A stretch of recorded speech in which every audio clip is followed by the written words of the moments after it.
Satya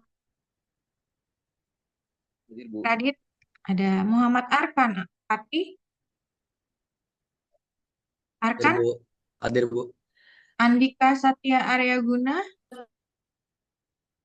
Andika, nggak ada. Ram, Ramdan Tri Fauzan, nggak ada. Yuda Hafiz, Hadir, Bu. oke. Yeni Hesti Ferawati Manurung, Hadir Ibu. Siti Nurlaila, Hadir Bu. Fikri Firmansyah, Hadir, Bu. Muhammad Ferry Hidayat, Muhammad Ferry, nggak ada. Syifa Aulia Az-Zahra, Hadir Ibu. Raniah Kamilah, Hadir Ibu. Mardiana Saharani, Hadir Ibu. oke. Arum Nur Anggraini, Hadir Bu. Robit Ali Zain Mustafa, Hadir, Bu. Musyafa, sorry, Musyafa. Raja Raffi Aryawira, Hadir, Bu. Najwa Eka Putri, Hadir Bu. Alimah Alda Fuadiah, Hadir Bu. Lailatul Istianah, Hadir Bu. Romanus Mando, Hadir, Bu. Pradios, Hadir, Kayla Bu. Diandra, Hadir Ibu. Cecilia Sheryl Kusuma, Hadir Bu. Nanda Melandri, Hadir, Bu. Jonathan Halomuan Simanjuntak, Hadir, Bu. Aryo Ali Nugroho Singgih, Hadir, Bu. Dea Permatasari, Hadir Bu. Jihan Alia Rahma Putri Irmawan, Hadir Bu. Muhammad Syahid Darmawan, Muhammad Syahid nggak ada. Nur Fitri Anggraini, Hadir Bu. Masya Putri Basalmah, Hadir Ibu. Fatir Fairuzi, Hadir, Bu. Teja Supraba, Hadir, Bu. Muhammad Faturrahman, Muhammad Faturrahman nggak ada. Muhammad Fadli Ihsan, Hadir, Bu. Juan Wodi Romansa, Hadir, Bu. Nirmala Fauziah, Nirmala nggak ada. Jauza Akna Kamila, Hadir Bu. Julianda Jahid Mutakin, Hadir, Bu. Az-Zahrani Hafsyah Paliandri, Hadir Bu. Andi Muhfahri, Hadir, Bu. Nazwa Jelita Soleha, Nazwa nggak ada. Gevira Fiargita Dwi Putri Jalumang, nggak ada. Oke, berarti yang tidak hadir di sini sekalian saya rekap ya. Eh, Andika Ibu. Satri, Hadir Ibu. Gevira. oke. Andika Satya, nggak ada ya. Ramdan Trifauzan, Hadir, Bu. oke. Muhammad Ferry Hidayat, Hadir, Bu. oke. Muhammad Syahid Darmawan, Hadir, Ibu. Muhammad Faturrahman, nggak ada. Nirmala Fauziah, nggak ada. Najwa Jalita Sohea, nggak ada ya. Oke, kalau berdasarkan absensi dari saya, hmm,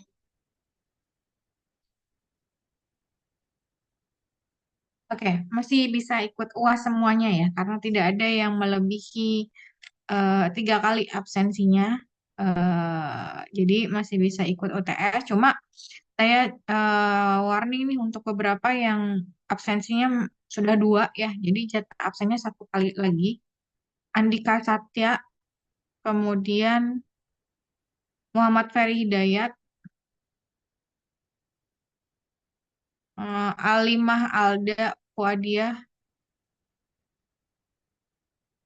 Fadli Ihsan sudah 3, tapi masih bisa karena ini maksimum 3 ya. Habis itu udah nggak bisa absen lagi. Artinya, udah jatah absennya udah habis nih si Fadli. Kemudian Gevira juga sudah 2 kali absen ya, berarti tinggal 1 kali lagi jatah absennya.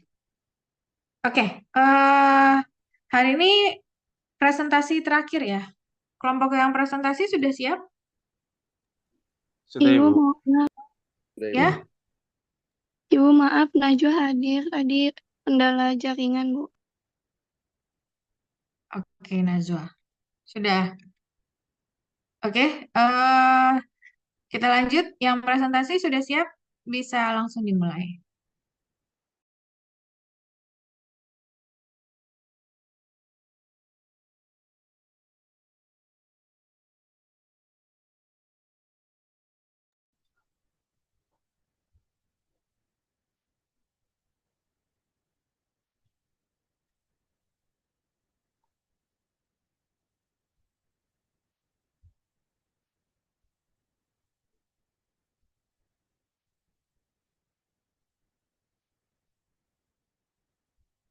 Apakah sudah terlihat?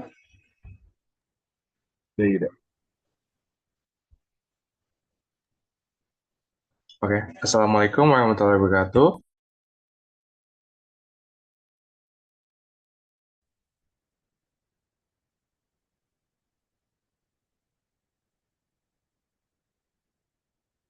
Yuda, maaf, mic-nya ke mute.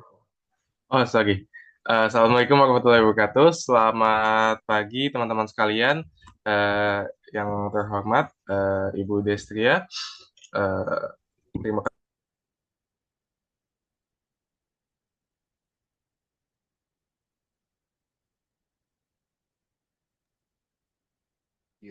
Kayaknya jaringan deh. Yang pertama ada Raditya Prabajunio. Selanjutnya ada Ramdan Trifauzan dan saya sendiri Yuda Hafiz. Baik, langsung saja kita akan masuk ke konsep awalnya yang akan dijelaskan oleh rekan saya. Baik, terima kasih Yuda. Jadi, pertama kita akan membahas lebih dahulu mengenai konsep besar dari investasi.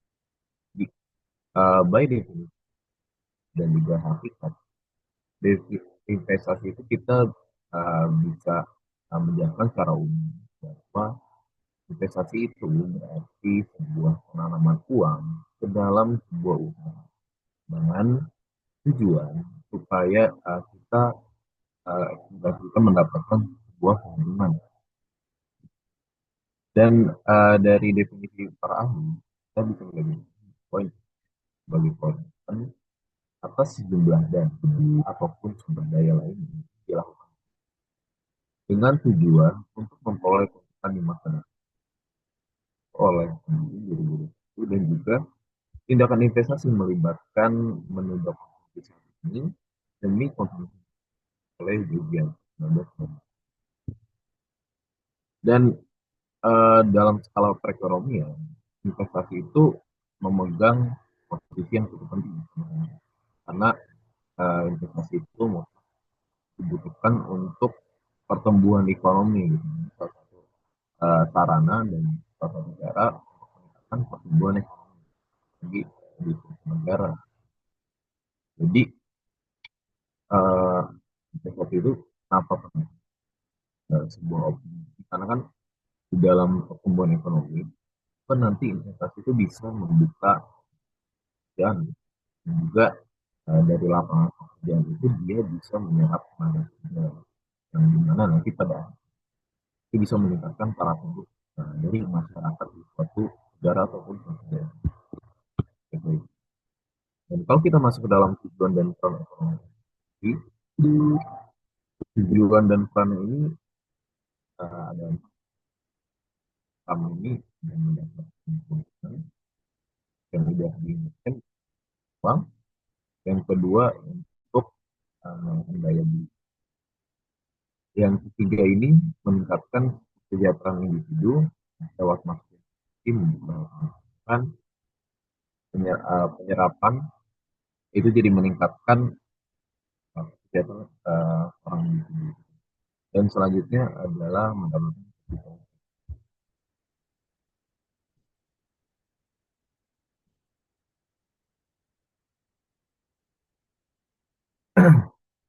Oke, bisa di next.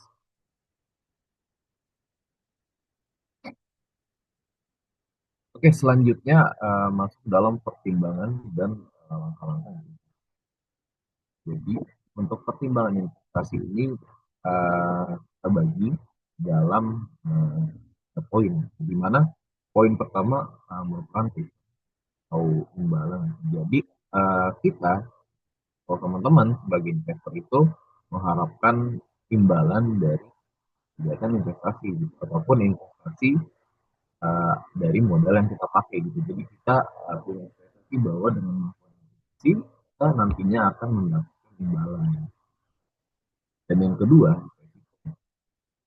resiko ini adalah maksudnya segala jenis itu kan pasti punya peluangnya sendiri. Jadi resiko di sini didefinisikan sebagai sebuah peluang depresiasi atau hasil outcome yang diterima atas apa yang diharapkan atau karena kan kita mendapat keuntungan, berarti kebalikannya kita bisa mengalami kerugian juga. Kan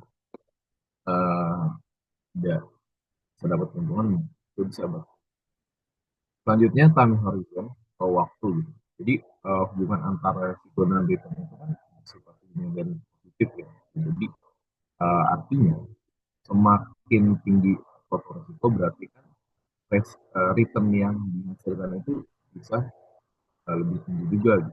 Semakin kecil risiko maka returnnya juga semakin kecil gitu. Jadi jadi kita itu kita kan akan punya profil resiko masing. Jadi itu nanti yang bisa membedakan dengan mungkin teman-teman kalau mengambil keputusan dari soalnya benar ya ganti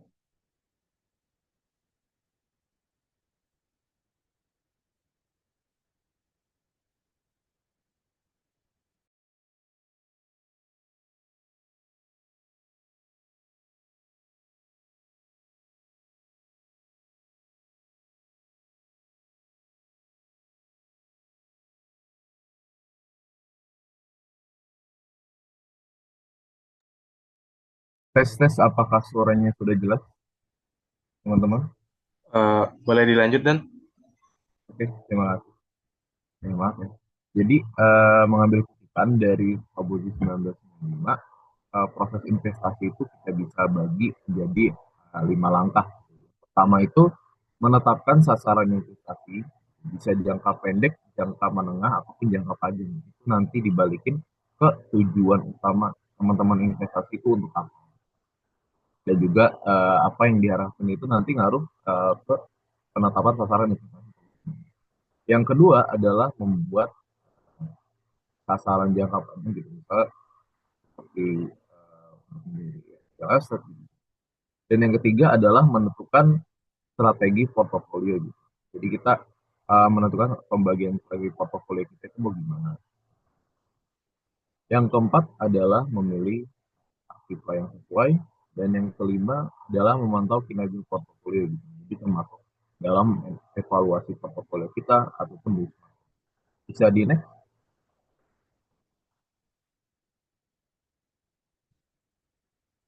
Oke, selanjutnya kita akan masuk dalam yaitu crowdfunding.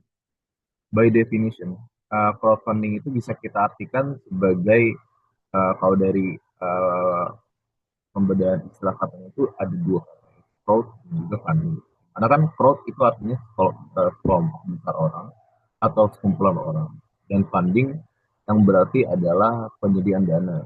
Jadi kalau kita definisikan dari pembedahan katanya ini, funding itu adalah penyediaan dana dari sekumpulan orang gitu, ataupun mendapatkan dana dari kelompok orang. Jadi maknanya itu investasi investor itu bisa mendapatkan dana untuk bisnis ataupun proyek dari kelompok besar orang.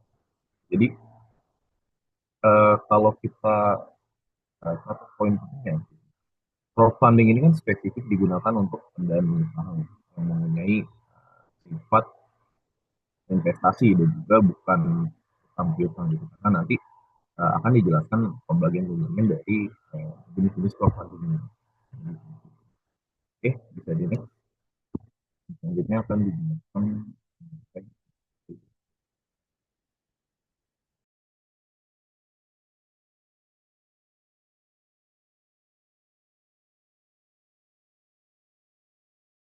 Oke, thank you Ramdan atas pemaparan materi ya. Oke, next saya lanjutkan. Nah, di sini kita masuk ke dalam aspek-aspek penting dalam crowdfunding ya. Yang pertama itu pasti ini berbasis investasi bukan hutang. Nah, ini adalah salah satu aspek yang membedakan crowdfunding dengan peer-to-peer lending ya. Jadi ini adalah konsep investasi bukan hutang yang berdasarkan bunga. Lalu sumber dana dari masyarakat luas. Jadi untuk crowdfunding sendiri ini bisa mulai dari yang paling kecil ya, karena crowdfunding ini sangat menargetkan banyak funding, jadi bisa memulai sumber dana yang cukup relatif kecil untuk entry-nya. Jadi aksesnya lebih mudah bagi business owner melakukan untuk nge-boost bisnis mereka. Lalu jumlah dana per individu relatif kecil yang tadi saya jelaskan, dikarenakan crowdfunding ini menargetkan luasnya khalayak. Jadinya jumlah dana per individunya bisa lebih kecil ketimbang investasi yang langsung ya. Selanjutnya, 4, memanfaatkan jaringan internet. Nah, crowdfunding ini sudah banyak ya yang menggunakan digitalisasi atau online. Nah, selanjutnya ini bersifat peer-to-peer atau dia bisa langsung ya, langsung dari satu pihak ke pihak yang lain.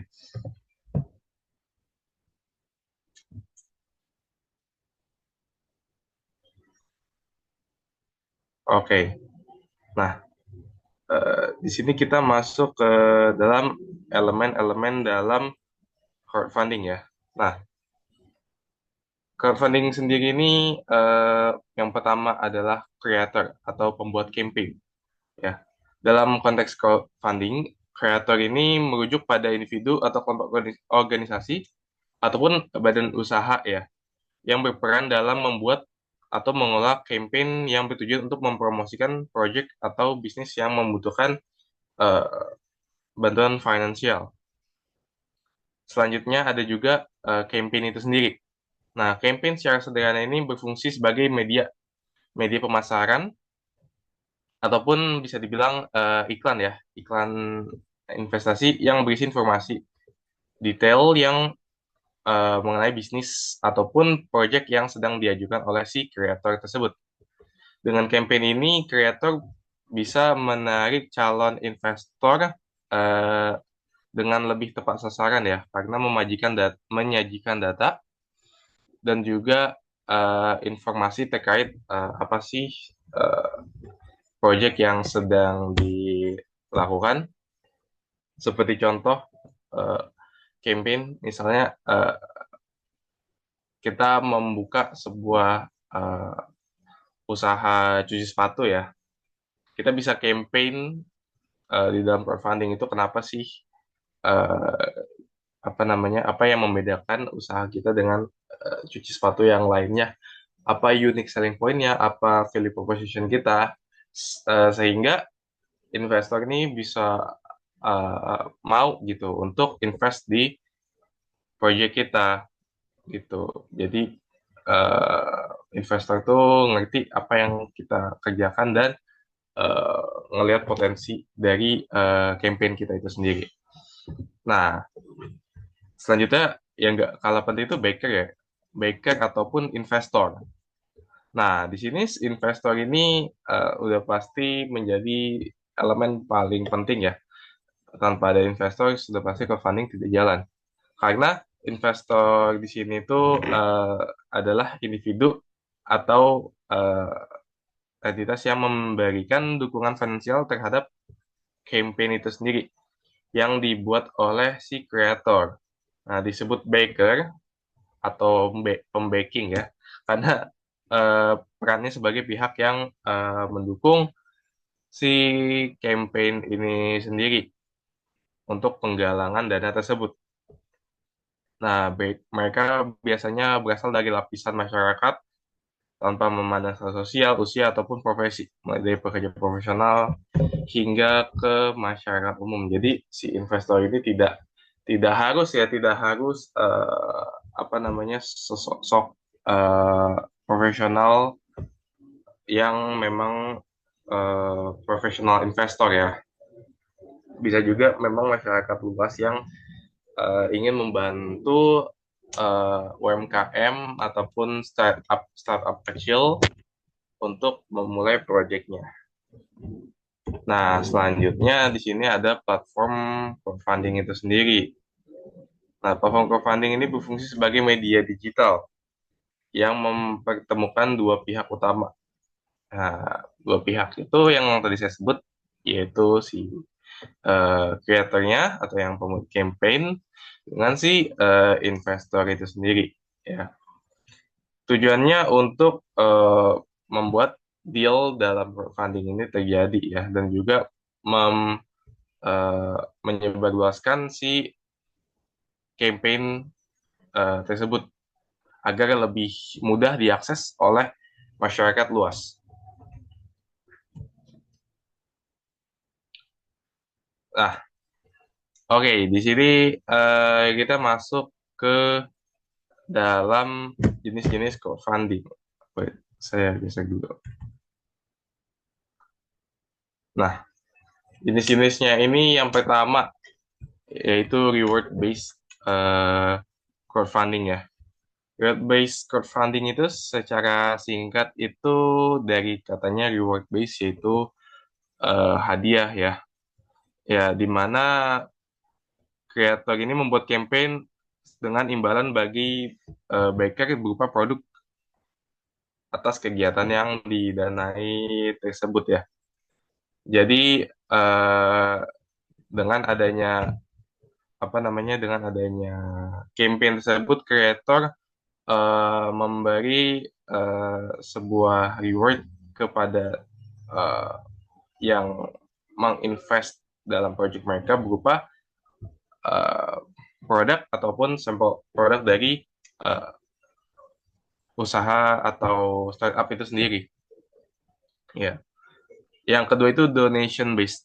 Ya, donation based ini model crowdfunding yang bentuknya penggalangan dana yang dilakukan dengan tujuan lebih ke arah sosial ya.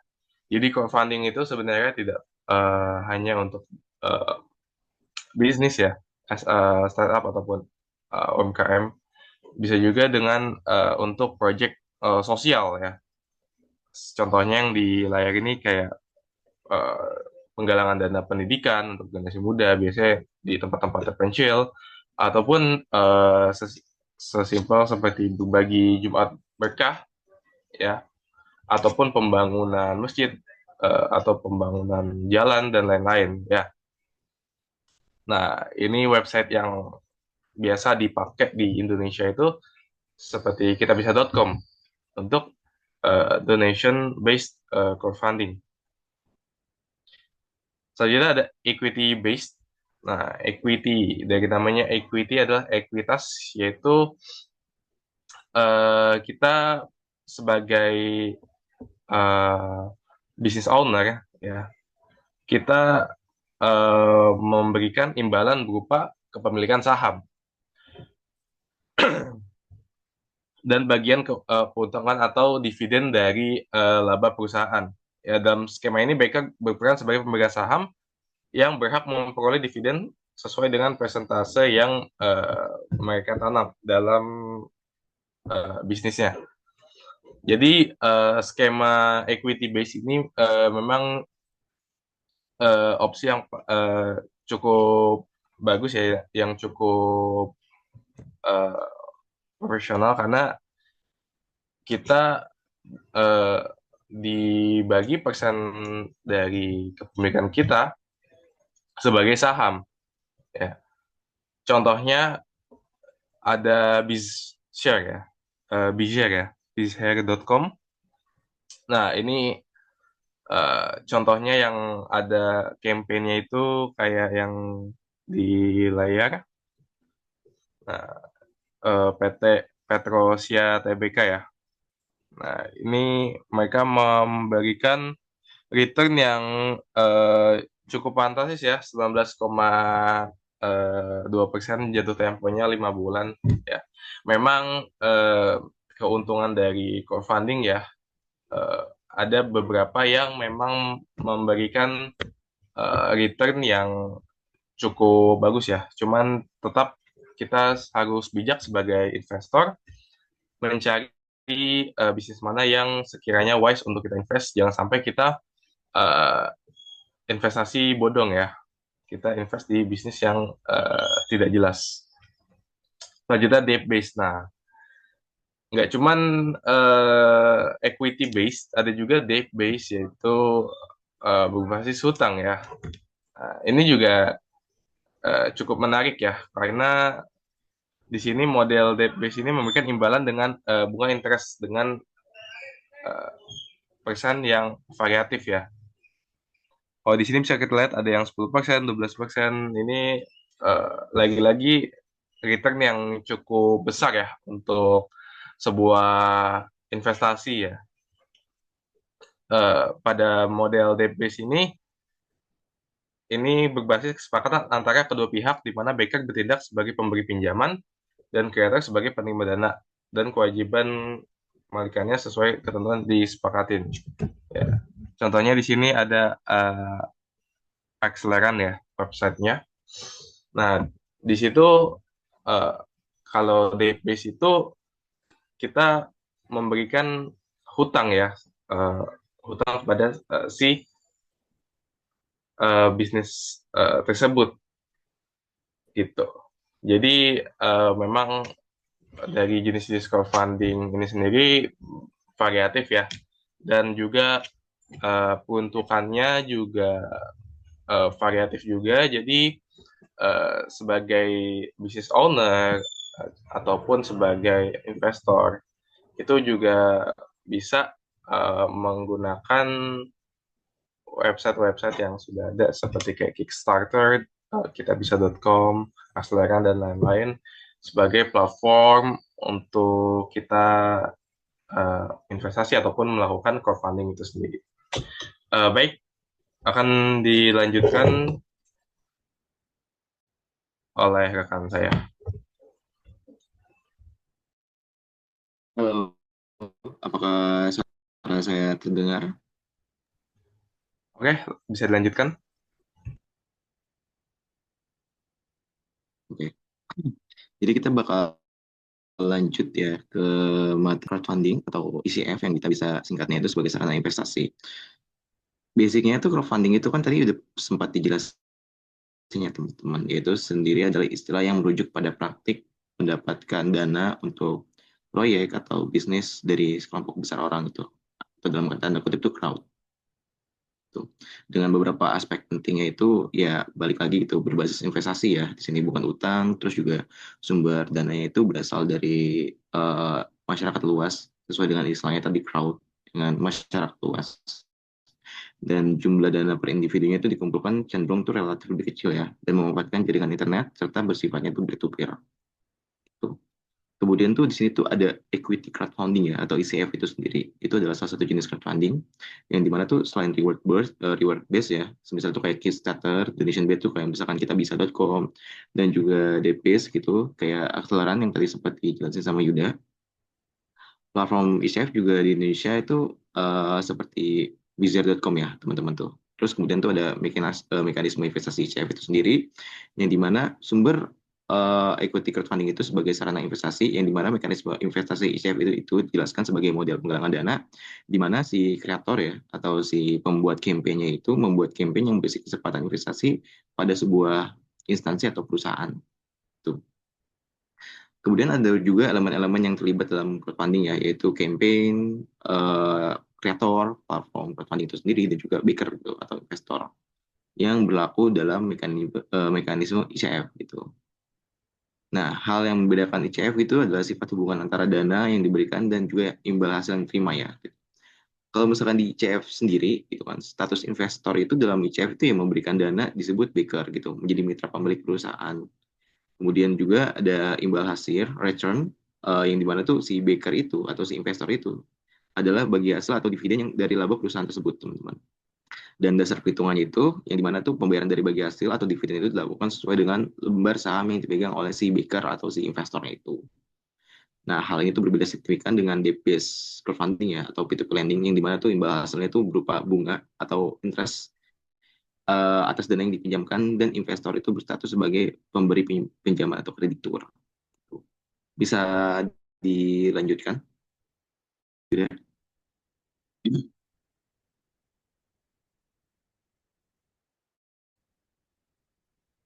Oke. Kemudian kita bakal masuk ke regulasi ya, regulasi dan juga lanskap ICF di Indonesia gitu. Dalam konteks ICF itu di sendiri itu kerangka itu regulasi itu udah menjadi landasan seluruh kegiatan ICF ya. Itu udah diatur di POJK nomor 37 garis miring BJOK titik 04 garis miring 2018, yang dimana tentang layanan urun dana melalui penawaran saham berbasis teknologi informasi atau equity crowdfunding gitu. Nah, ada juga beberapa platform ICF yang telah mendapatkan izin resmi dari OJK gitu, seperti Santara, Biser, Kodana, dan juga Lenex. Tuh. Oke, mungkin bisa dilanjut. Tidak?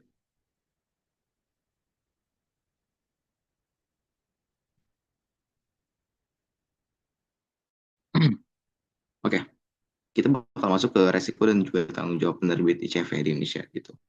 Secara spesifik sih mengidentifikasikan dua area fokus utama yang harus ditangani oleh penerbit ya, membuat kampanye atau perusahaan yang mencari dana dalam konteks investasi ICF itu. Nah, sebagai konteks penerbit atau kreator ya dalam ICF, dalam mekanismenya tuh penerbit itu dikenal sebagai kreator yang membuat campaign yang berisikan kesempatan investasi pada sebuah perusahaan. Investor itu atau backer yang berpartisipasi dalam kampanye itu akan menjadi mitra pemilik perusahaan dan mendapatkan imbalan berupa bagi hasil atau dividen dari perusahaan sesuai dengan lembar saham yang dipegang. Terus ada juga fokus dan resiko ya, fokus dan resiko dan tanggung jawab penerbit. Di mana itu sumber secara eksplisit bahwasanya terdapat 2 poin penting yang disoroti, yaitu merupakan resiko dan atau tanggung jawab yang harus dipertimbangkan oleh penerbit perusahaan yang didanai dan diinvestasikan oleh si investornya itu. Yang pertama itu ada asimetri ya, asimetri informasi.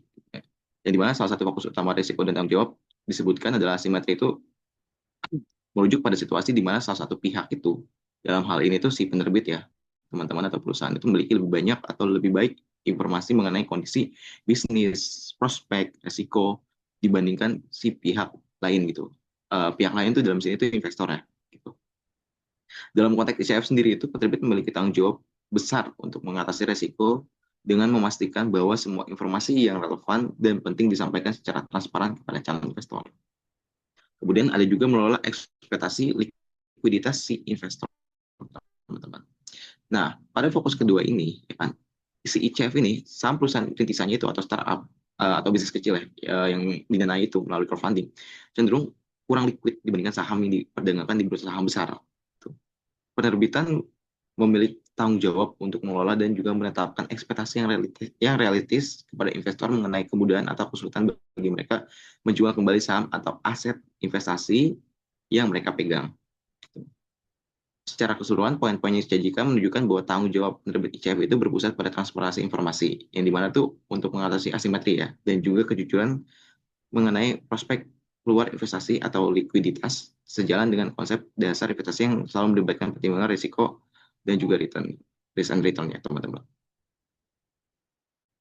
Oke, kemudian bisa dilanjutkan, tidak? pada bagian kesimpulan. Oke, kesimpulannya adalah sarana investasi dan juga model penggalangan dana ya, yang merupakan bagian dari practical funding, mendapatkan dana sekelompok besar orang atau crowd ya, dalam artian dari crowdfunding itu sendiri, secara peer-to-peer melalui jaringan digital ya teman-teman, di mana tuh si kreator itu membuat campaign yang menawarkan, yang berikan offering kepada investor pada sebuah perusahaan ya atau startup dengan tujuan tuh memperoleh keuntungan di masa yang akan datang teman-teman. Nah, dalam mekanismenya si backer atau investor ini menjadi kunci mitra si pemilik perusahaan gitu, dan imbalan yang diterima adalah bagi hasil atau dividen dari laba perusahaan sesuai dengan laba saham yang dipegang gitu. Nah, di Indonesia sendiri itu untuk kegiatan ICF itu diatur di bawah kerangka regulasi PJOK nomor 37 garis miring PJOK titik 04 garis miring 2018, yang dimana dengan beberapa platform penyelenggaranya yang tadi sempat disebutkan juga seperti Santara, Bizer, Rodana, juga LendX gitu. Meskipun SCF ini menyediakan jalur investasi yang terregulasi gitu, di mana return dan risiko harus dipertimbangkan, penerbit SCF juga bertanggung jawab untuk mengatasi tantangan struktural ya seperti asimetri informasi dan juga mengulangi ekspektasi likuiditas si investor. Begitu. Oke, kurang lebihnya berikut materi yang sudah kelompok kami presentasikan. Sekiranya untuk jika ada pertanyaan bisa diajukan ya, teman-teman. Terima kasih. Oke. Terima kasih kepada kelompok yang presentasi. Sudah mempresentasikan materi hari ini dengan baik ya. Selanjutnya kita lanjut ke sesi diskusi. Sudah ada 1, 2, 3. Mungkin saya cek dulu nih ya, yang masih kosong nilai poin diskusinya banyak ya. Tia Praba, Muhammad Arkan, Andika Satya, Fikri Firmansyah, Muhammad Heri Hidayat, Robit Ali Zain, Nazwa Eka, Alimah Alda, Lailatul, Romanus, Kayla, Cecilia, Jonathan, Jihan, Muhammad Syahid, Nurfitri Anggraini, Masya, Fatir, Muhammad Fadli, Jauza, Julianda, Azharani, Nazwa Jelita, Gevira. Itu poin diskusinya masih kosong. Jadi kalau sesi presentasi gini yang jawab presentasi itu poinnya masuk ke poin presentasi. Tapi kalau misalnya di luar sesi presentasi kamu nggak jawab apa-apa ya nggak ada kamu presentasi aja gitu ya. Tapi kamu nggak jawab ya kamu nggak ada dapet poin juga gitu. Jadi eh tadi yang nama-namanya yang tadi itu yang poin diskusinya masih 0. Oke, mungkin kita bagi 2 termin dulu ya. 1, 2, 3, 4, 5 penanya dulu. Yang pertama tadi Siti Nurlaila, Syifa, Nanda, Dea, dan Yeni. Pas 5 ya?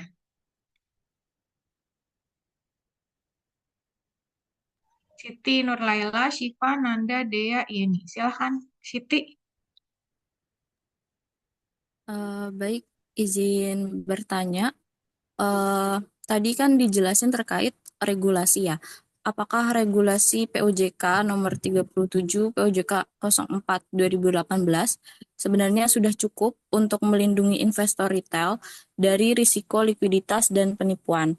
Nah, kalau misalnya sekiranya belum cukup, kira-kira ada aspek apa lagi yang perlu diperbarui untuk menyesuaikan perkembangan fintech menurut kelompok kalian?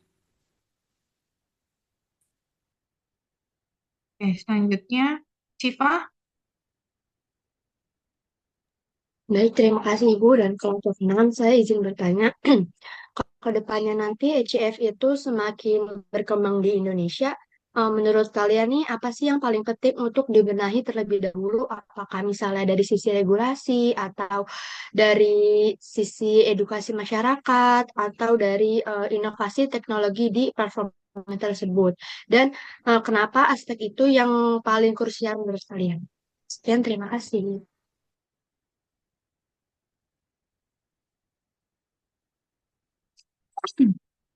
Selanjutnya Nanda. Oke, terima kasih Ibu kesempatannya dan kelompok telah presentasi. Pertanyaannya, tadi kan dalam model ECF itu dijelaskan bahwa investor dapat menjadi pemegang saham langsung. Sebetulnya pertanyaannya tidak hampir mirip dengan punya Siti Nurlela, di mana eh, regulasi yang telah diatur oleh POJK tahun 2018 itu bagaimana gitu mekanisme regulasi perlindungannya terhadap investor minoritas ketika perusahaan nggak mungkin selalu dapat apa ya mendapat untung. Ada kalanya resiko terjadi yaitu penerbit perusahaan itu mengalami kegagalan bayar ataupun terjadi manipulasi laporan keuangan seperti kita ketahui ada startup gitu ya beberapa bulan lalu namanya Visery kalau tidak salah itu mengalami manipulasi laporan keuangan kepada investornya seperti itu. Terima kasih. Ya, kalau di keuangan tuh ada istilah opacity ya. Opacity atau kalau bahasa Inggrisnya itu dari kata opak. Opak itu jadi ketika si perusahaan itu tidak melaporkan kondisi keuangannya dengan transparan. Nah, itu kalau dia masuk ke bursa, itu ada penelitiannya. Kebetulan ini mahasiswa saya kan yang bimbingan saya tuh neliti itu. Jadi kaitannya sama stock price crash, harga saham yang jatuh sangat signifikan itu karena si perusahaan itu diam-diam dia tidak transparan dalam laporan keuangannya. Nah, kalau di bursa itu kan dia bisa langsung di delisting ya. Nah, dia si kalau investor ini kan belum masuk bursa ya, dia masih startup. Jadi memang di bursa aja banyak yang kayak gitu gitu. Maksudnya perusahaan-perusahaan yang dia memanipulasi laporan keuangannya seolah-olah dibikin bagus. Garuda aja pernah kok, Garuda Indonesia. Jadi dia mengakui pendapatan yang belum dia terima. Jadi dia bikin internet gitu ya di apa di pesawatnya. Nah, jaringan. Maksudnya biar kita tuh selama di pesawat tuh kita bisa tetap nyalain handphone gitu kan itu pendapatan belum terjadi gitu, tapi sudah diakui dan ditulis di laporan keuangannya seolah-olah itu pendapatan yang sudah diterima, padahal itu potensi pendapatan aja, jadi belum tentu diterima. Jadi ya itu ada istilah kayak gitu kalau di manajemen keuangan. Oke, pertanyaan selanjutnya sudah ya? Dea, udah Dea? Belum, Bu. Oke. Jadi mau nanya, jadi kan kayak crowdfunding ini tuh lebih ke pengumpulan dana gitu ya. Sedangkan untuk kalau equity crowdfunding ini lebih mengumpulin dana untuk investasi. Nah, karena investasi ini kan pada dasarnya bertujuan untuk memperoleh keuntungan. Nah, terus juga alur investasi dalam equity based crowdfunding ini juga kan tadi returnnya tuh bagi hasil atau dividen bagi investor. Jadi kan kayak berbeda dengan yang donasi di Kita Bisa itu kan misalnya kita udah ngasih dana dana salurkan ya udah selesai. Nah, jadi kalau investasi dalam equity based crowdfunding ini kan jadi memberi hak kepemilikan kepada investor yang berupa dividen tadi. Nah, jadi kan mekanisnya menurut aku tuh mirip kayak pasar modal gitu. Nah, jadi menurut ke kelompok kalian ini sejauh mana sih mekanisme equity crowdfunding ini dalam memiliki kesamaan dan perbedaan dengan sistem investasi di pasar modal? Kurang lebih seperti itu. Apakah sudah cukup jelas pertanyaannya, Kak? Oke, thank you ya. Dea. Di- Boleh mungkin di next. Atau Bu Deska mau nambahin tadi? Nggak cukup, selanjutnya Yeni Oke. silakan. Oke, ya ini silakan. Oke, terima kasih Bu Destria dan terima kasih juga untuk kelompok Ayuda. Aku mau nanya nih, kayak yang kita tahu kan untuk UMKM itu sendiri untuk minjam pendanaan di bank tradisional itu kan susah ya, karena ada banyak syarat-syarat. Dan di sini dari materi klien itu ada ECF yang dimana itu memberikan peluang bagi UMKM itu untuk mendapatkan modal dengan menawarkan saham perusahaan kepada masyarakat luas. Nah, untuk pertanyaannya itu kan tadi ada di PPT orang kakak tuh untuk tujuan investasi itu untuk meningkatkan kesejahteraan individu. Nah, bagaimana sih Kak cara ECF ini bantu investor mencapai tujuan finansial mereka, yaitu melalui return dan dividen, tetapi juga berperan dalam mencapai tujuan peran ekonomi investasi bagi pemilik UMKM. Apakah jelas, Kak? Oke, thank you Yeni. Oke.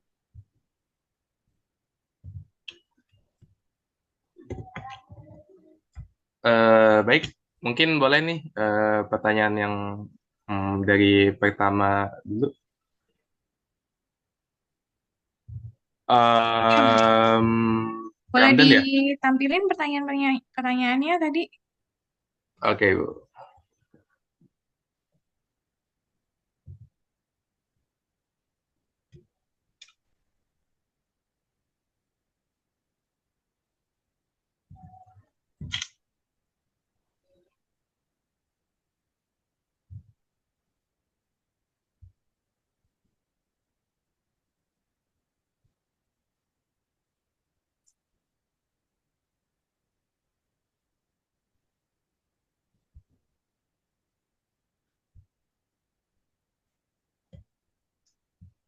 Ramdan boleh ini nggak share tadi PPT-nya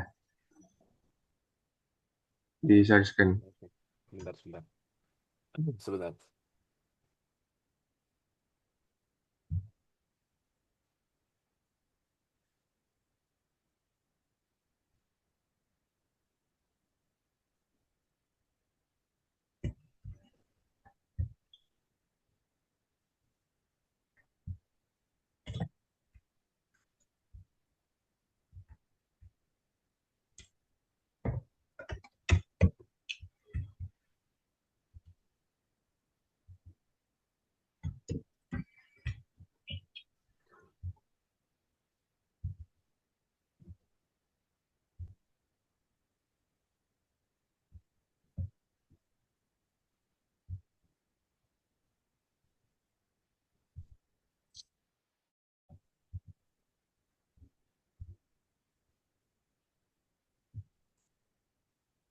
Nggak.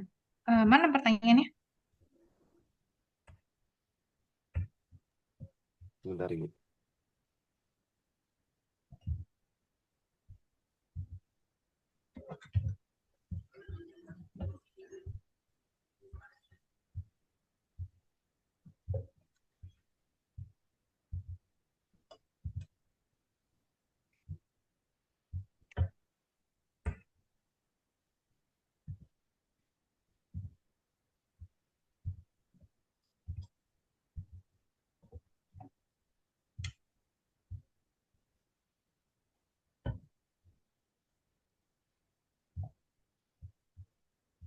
Bisa di ini aja, di next dan di slide 15. Oke, terima kasih Yuda. Sambil nunggu Yuda mungkin nyusun pertanyaan yang lain, saya izin menjawab ya untuk Kecil banget. Boleh diperbesar nggak? oh ya Boleh, Bu. sebentar Bu.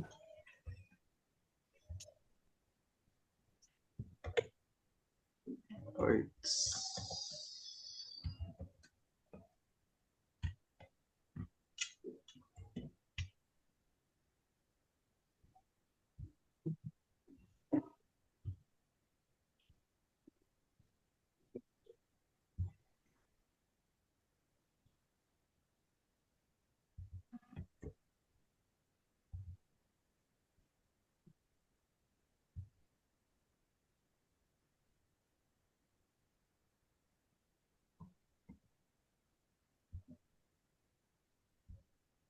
Dibuat slide-nya jangan dalam satu slide aja nggak apa-apa.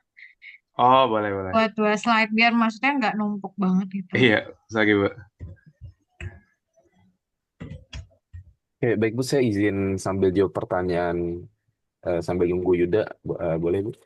Iya, boleh. Mau jawab pertanyaannya siapa? Oke, saya akan menjawab pertanyaan dari Shifauli ya. Tadi inti pertanyaannya itu kan tadi kan ada part bagian ECF dan gimana sih perkembangannya di Indonesia gitu. Dan menurut kalian eh, aspek mana yang paling penting untuk dibenahi terlebih dahulu dari apakah dari sisi regulasi, sisi edukasi masyarakat, ataupun dari sisi inovasi teknologi ICF-nya itu sendiri gitu. Dan kenapa aspek tersebut itu sangat penting gitu untuk dibenahi terlebih dahulu gitu. Jadi kalau saya mengurutkan dari poin terpenting gitu, kiranya saya akan memilih untuk meningkatkan regulasi dulu sebagai fondasi utama gitu. Kenapa baru nanti setelahnya di bagian edukasi. Kenapa regulasi itu yang utama dulu untuk perkembangan si ICF ini di Indonesia gitu? Karena dari eh, pemerintahan kita punya regulasi yang jelas, yang valid dan juga yang bisa eh, merangkul investor itu. Jadi si investor dari Indonesia ataupun luar Indonesia itu juga bisa melihat bahwa keadaan perkembangan investasi di Indonesia itu lewat regulasi yang pemerintah kita buat gitu. Jadi pasti yang dilihat utamanya itu kan bagaimana kondisi Indonesia itu sendiri gitu. Bagaimana sih kondisi investasinya dan juga bagaimana regulasi yang diterapkan di Indonesia gitu. Karena kalau nggak ada regulasi yang jelas mengenai pengaturan ICF ini di Indonesia gitu, pasti eh, investor itu pasti akan ragu untuk menanamkan modalnya atau investasinya di Indonesia gitu. Karena mungkin kalau nggak ada regulasi yang tepat itu takutnya ada ketidakstabilan pada proses investasi di Indonesia itu sendiri gitu. Baru selanjutnya yang perlu ditingkatkan itu di bagian edukasinya gitu, edukasi di masyarakat ataupun calon pengguna equity crowdfunding ini gitu. Karena setelah misalnya kita punya kerangka hukum yang tepat yang terpasang di pemerintahan kita gitu, itu nanti kan si investasi ini tuh bisa menyerap eh, lapangan pekerjaan baru ataupun masyarakat kita tuh bisa berpartisipasi sebagai investornya gitu. Jadi masyarakat ini sebelum bisa berpartisipasi sebagai misalnya penanam modal gitu, mereka juga harus teredukasi bagaimana caranya melakukan investasi lewat equity crowdfunding ini gitu. Jadi kurang lebih seperti itu. Baru yang terakhir itu adalah inovasi di bagian teknologi eh, HF-nya itu sendiri ataupun di bagian finansial teknologinya gitu. Nah, di bagian pertumbuhan inovasi ini itu nanti yang bakal nguatin dari lebih dari sisi eh, ininya mungkin dari sisi bisnis-bisnis yang mengajukan iklan ataupun mengajukan untuk mendapatkan pendanaan gitu. Kurang lebih seperti itu. Apakah sudah jelas jawabannya Syifa? Sudah, terima kasih, Kak. Oke. Em, pertanyaannya Syifa. Ini mana pertanyaannya Syifa? Boleh di... Di slide 16, 15 sorry. Ramdan, di slide 15. Ini kayak Ramdan nge-lag deh gitu. Oke, tadi pertanyaannya mana yang diprioritaskan ya? Antara regulasi, edukasi, infrastruktur, atau perkembangan dari si fintech itu sendiri ya, atau ECF itu sendiri. Kalau menurut saya sih sebenarnya semuanya bisa berjalan seiringan ya. Jadi regulasi ini kan peran pemerintah. Nah, kita sebagai akademisi kita bisa membantu sambil regulasi ini dikembangkan gitu ya, mungkin dengan benchmark studi banding ke negara-negara lain, tapi nggak perlu datang ke negara itu sih sebenarnya. Maksudnya kita bisa melihat dari internet bagaimana regulasi mereka gitu kan, atau melalui komunikasi yang antar lembaga, eh, regulasi itu bisa berjalan paralel dengan edukasi dan infrastruktur gitu. Karena kalau kamu cek sendiri gitu di websitenya Komdigi ya, websitenya Komdigi itu pembangunan internet sendiri ya, fiber optik itu masih belum menyeluruh loh. Nih, masih kurang lebih 60% ya, 60% di Indonesia yang sudah ada jaringan fiber optiknya.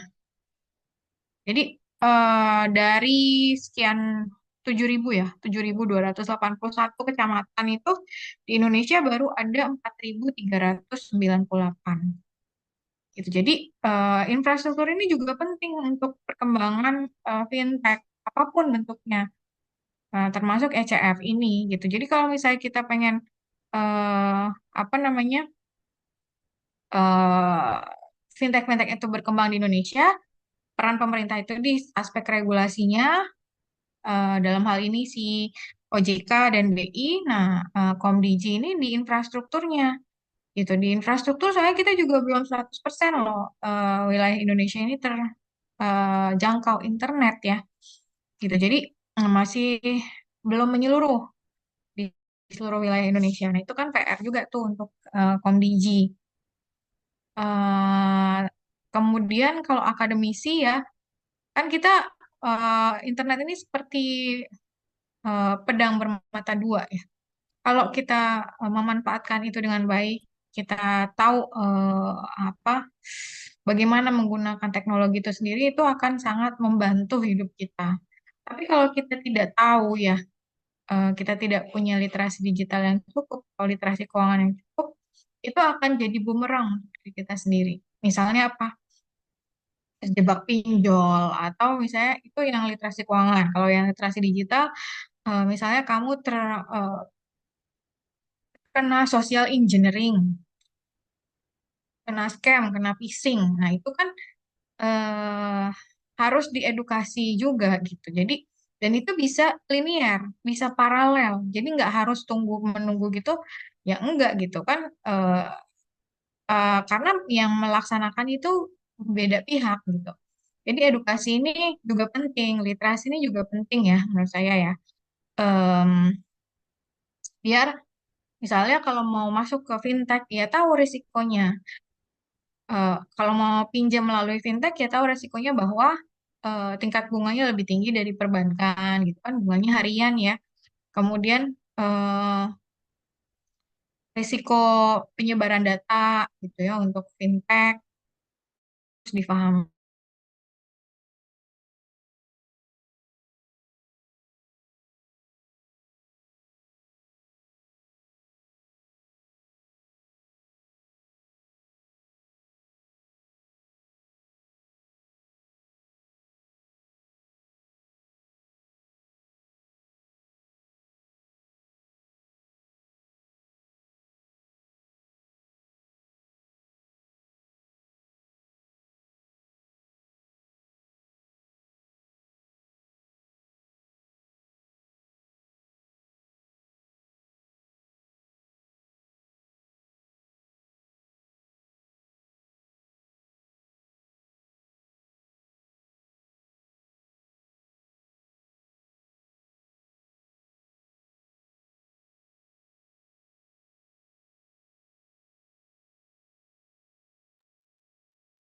Yuk, ini internetnya Bu Destri keluar ya. Iya. Kenapa? Bu Destri keluar ya. Iya, Bang Abak, ibunya keluar. Ngelek kayaknya. Paralel mungkin sambil dilanjutin aja kali ya. Karena kan ini ada yang nanya kan ada 5 orang, di biar nggak terlalu lama. Boleh lanjut dulu aja, Dit. Lanjut dulu aja, Dit. Oke, tadi melanjutkan pertanyaan dari Siti ya. Bakal saya jawab di sini. Jadi kan Siti itu nanya ya, apakah regulasi PJOK nomor 37 tahun 2018 itu sebenarnya itu udah cukup ya melindungi si investor retail dari risiko likuiditas dan penipuan. Nah, kalau misalkan belum cukup tuh kiranya ada aspek apa lagi yang bisa diperbarui atau disesuaikan gitu. Nah, kita tuh harus tahu dulu konteks basic awalnya itu dari si EJK nomor 37 tahun 2018 ini itu apa gitu kan. Jadi itu peraturan OJK ya nomor 37 tahun 2018 ini itu tuh mengatur layanan dana melalui penawaran saham berbasis teknologi informasi atau equity crowdfunding gitu loh. yang dimana itu mengatur tentang kriteria penyelenggaraan dana, batas maksimal dana yang dihimpun, mekanisme penawaran, dan juga serta pelindungan dasar bagi investor, misalkan pembatasan nominal investasi per individu. Nah, pertanyaannya itu adalah, apakah regulasi ini tuh udah cukup gitu melindungi investor retail gitu? Kalau secara fundamental iya gitu. Kalau misalnya secara fundamental iya gitu. Karena itu memberikan kerangka perlindungan awal gitu, terutama melindungi kewajiban transparansi informasi penerbit dan juga si penyelenggara ya. Terus juga batas maksimal investasi untuk investor retail, semisal nih hanya boleh menginvestasikan persentase tertentu dari total kekayaan bersih gitu.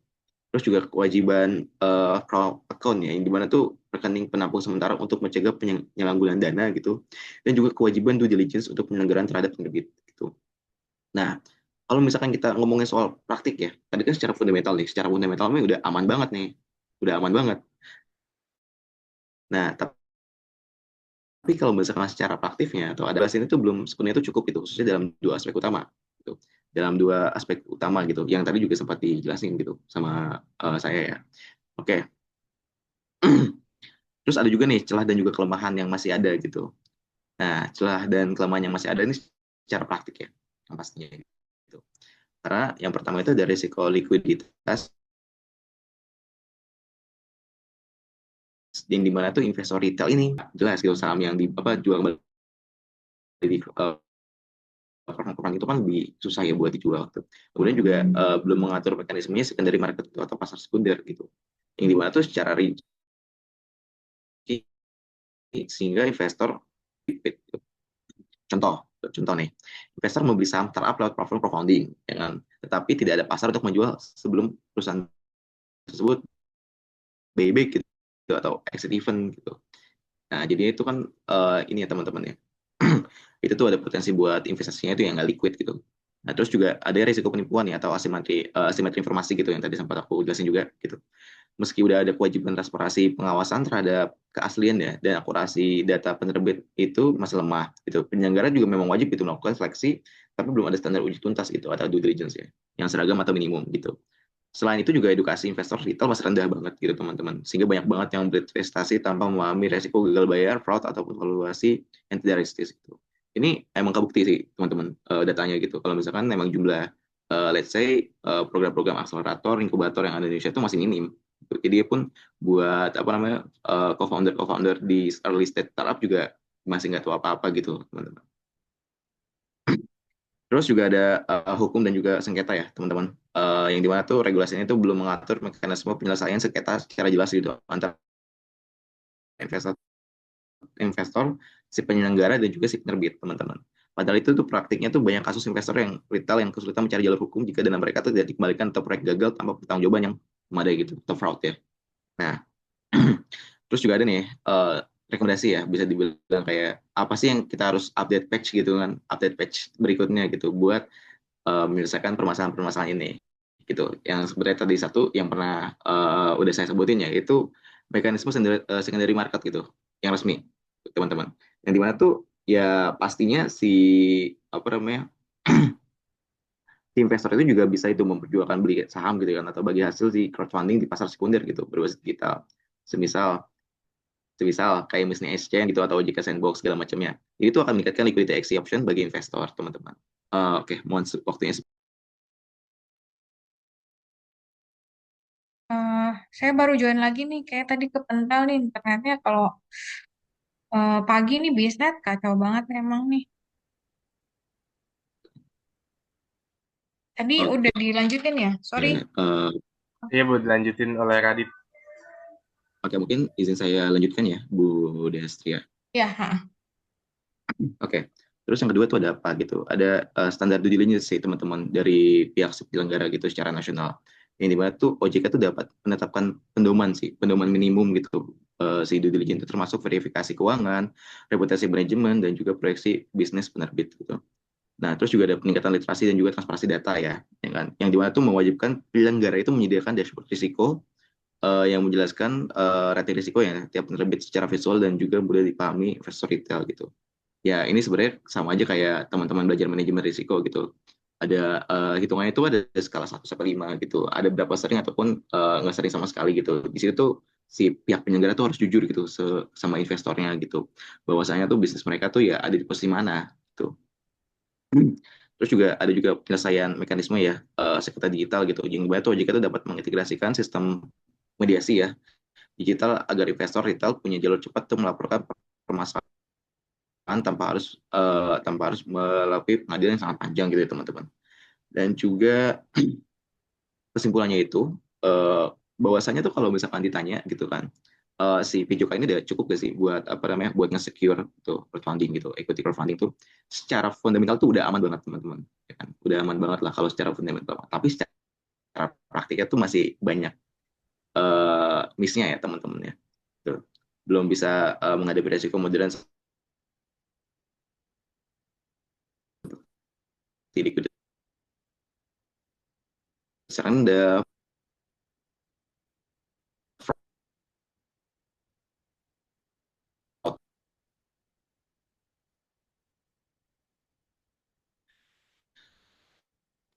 Ini di saya doang. Semoga Iya Bu, Radit emang jaringannya jelek menjawab juga atas kayaknya. pertanyaan. Oh, sama. Kita sama-sama pakai Bisnet mungkin.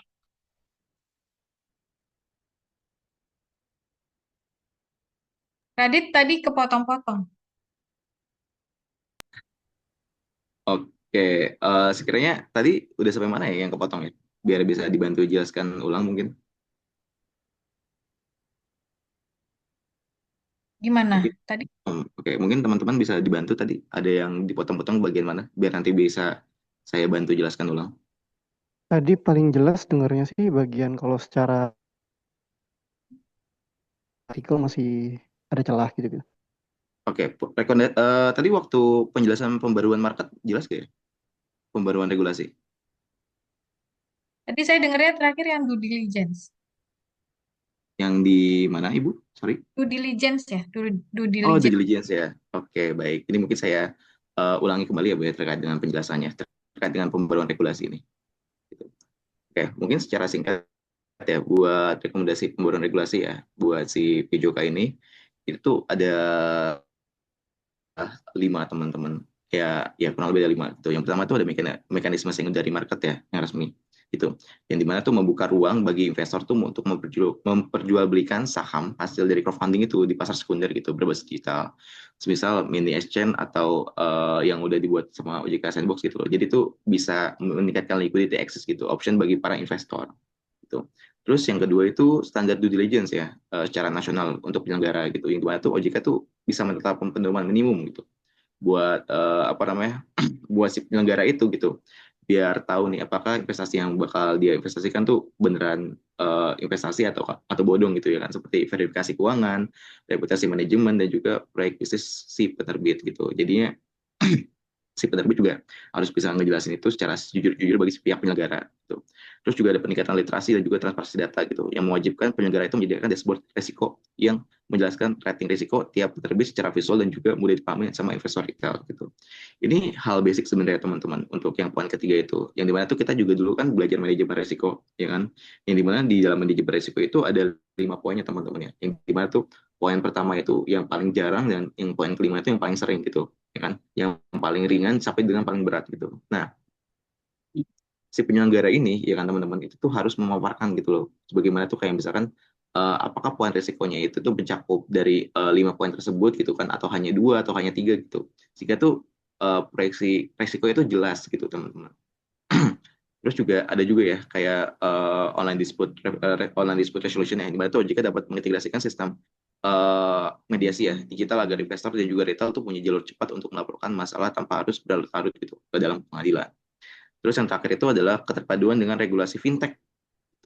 Misalkan harmonisasi aturan antara crowdfunding, P2P lending, dan juga security token ya, agar tidak ada tumpang tindih atau gray area ya teman-teman. Gray area di hukum, yang dimana kan nanti juga kasusnya juga berlarut-larut tuh teman-teman, yang bakal memperumit prosesnya gitu. Jadi itu kesimpulannya tuh kalau misalkan dibilang sebenarnya kalau misalkan secara fundamental tuh si PJOK nomor 37 tahun 2018 ini udah aman banget nih secara fundamental ya kan, tapi secara praktiknya tuh masih banyak miss-nya ya kan, di mana tuh belum cukup menghadapi resiko-resiko modern gitu kan, seperti likuiditas rendah, fraud digital ya, dan namanya enforcement hukum gitu. Jadi itu pembaruan regulasi, standarisasi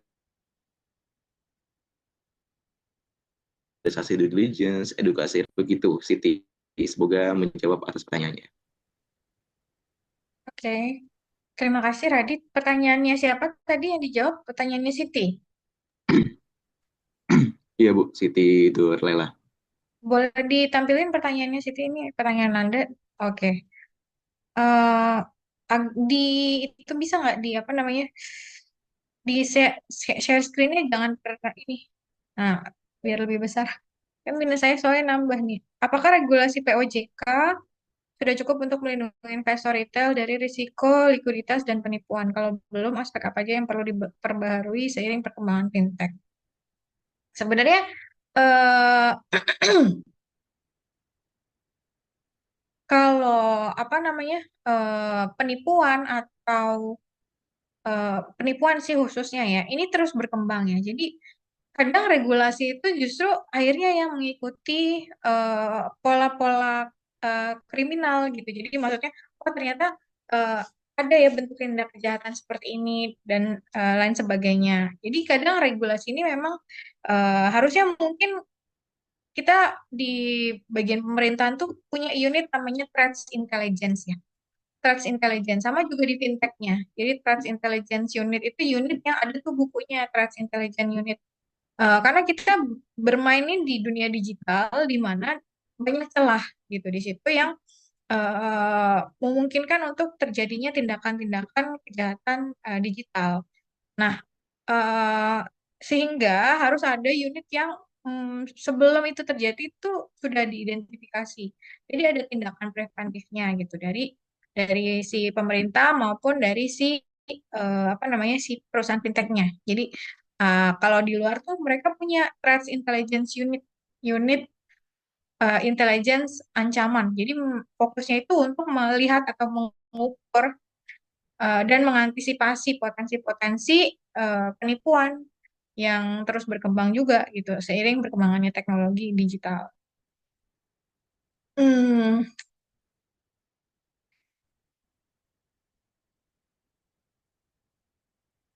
Kalau belum, aspek apa aja yang perlu diperbaharui seiring perkembangan fintech? eh Tadi yang disampaikan oleh Radit sudah cukup tepat ya. Jadi memang dari eh, kita juga, maksudnya dari pemerintah juga menyiapkan gitu regulasi yang eh, mengupdate perkembangan kejahatan di siber ya. Jadi kalau di pemerintah sendiri ada PU apa namanya, APU PPATK. Nah, di APU PPATK itu mereka tuh kerjasama dengan lembaga-lembaga luar negeri gitu. Jadi sama Interpol, terus sama FBI atau CIA untuk melihat aliran-aliran dana yang digunakan untuk TPPU, tindak pidana pencucian uang, sama TPPT, tindak pidana pendanaan terorisme. Nah, mungkin yang dilakukan oleh OJK kurang lebih harus, maksudnya demikian ya. Jadi kita juga kerjasama dengan berbagai lembaga gitu, berbagai lembaga untuk apa mengelaborasi nih penipuan-penipuan yang ada sekarang, kira-kira regulasi yang tepat itu seperti apa, kemudian mengantisipasi juga dengan tadi punya Threats Intelligence Unit ya.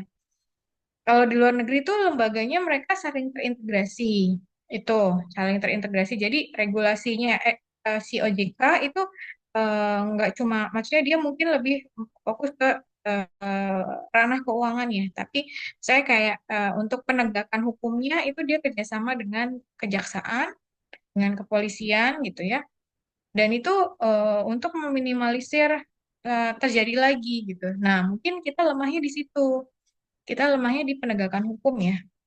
Ini saya akui juga sih, maksudnya di penegakan hukum kayak kasusnya Ajaib itu kan itu sebenarnya penipuan ya. Mungkin dia secara saya eh, kalian kalau baca kasusnya Ajaib itu ternyata banyak korban yang merasa di apa namanya di digunakan itu ketidaktahuannya, dimanfaatkan ketidaktahuan terhadap teknologinya untuk menggunakan margin trading, sehingga kita bukannya pakai cash atau deposit yang kita store gitu ya, tapi malah pakai margin trading di mana kita harus bayar bunga gitu ke si Ajaib. Mereka bilangnya itu kesalahan sistem. Tapi kan harusnya terus diperbaiki ya. Dan ini tidak diperbaiki sampai akhirnya kemarin ada yang viral. Nah, tapi itu tidak ada saya nggak melihat ada, maksudnya ada penegakan hukum yang jelas gitu ya untuk si Ajaib ini. Kan harusnya misalnya dihentikan dulu operasionalnya, diselidiki dan lain sebagainya. Tapi ternyata enggak, di OJK-nya sendiri juga tidak memberikan sanksi gitu untuk si Ajaib. Jadi apa ya? Maksudnya kayaknya kita juga lemah di sisi itu sih. Gitu. Mungkin yang lain ada yang ingin menambahkan? Tapi itu benar Bu, saya pengen apa namanya nge-highlight permasalahannya Ajaib ya. Kalau misalkan banyak usernya yang merasa merugi ya kan gara-gara UI-nya tuh nggak jelas. UI dari si Ya, Ajaibnya itu nggak jelas. Jadi udah banyak laporan tapi masih belum ditindak secara hukum.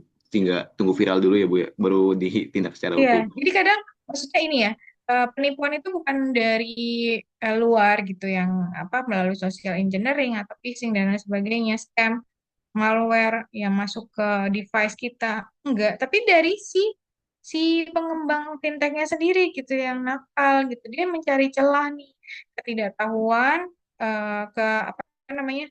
Rendahnya literasi masyarakat dimanfaatkan dengan menciptakan user ya interface yang eh, apa namanya yang mungkin tidak user friendly ya, sehingga tadi seolah-olah kita pakai margin padahal kita nggak pakai margin itu secara otomatis. Itu banyak kasusnya, dan ternyata pas dicek dikonfirmasi ke laporan keuangannya, pendapatan bunganya Ajaib ini meningkat drastis. Pendapatan bunga, jadi kan kalau perusahaan itu perusahaan fintech itu kan ada pendapatan dari jasanya gitu kan, dari admin platform. Kalau si Ajaib ini juga ada pendapatan bunga dari margin trading karena dia sebagai platform Investec gitu. Nah, pendapatan bunganya tuh meningkat drastis, kan itu harusnya dicurigai ya.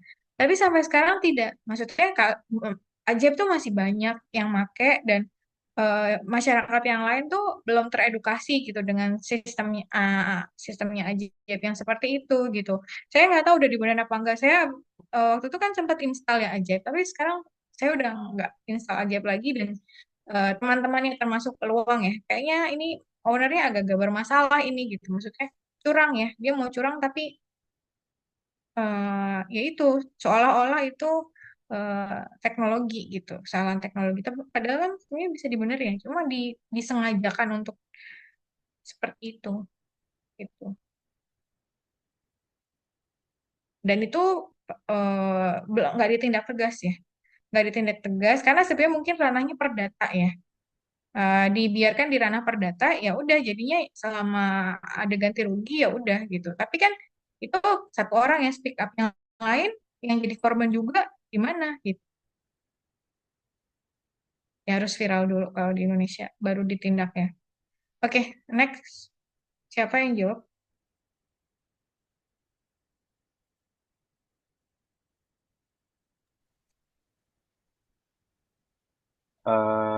Oke, tadi Sorry, tadi yang jawab kan Raditya satu ya.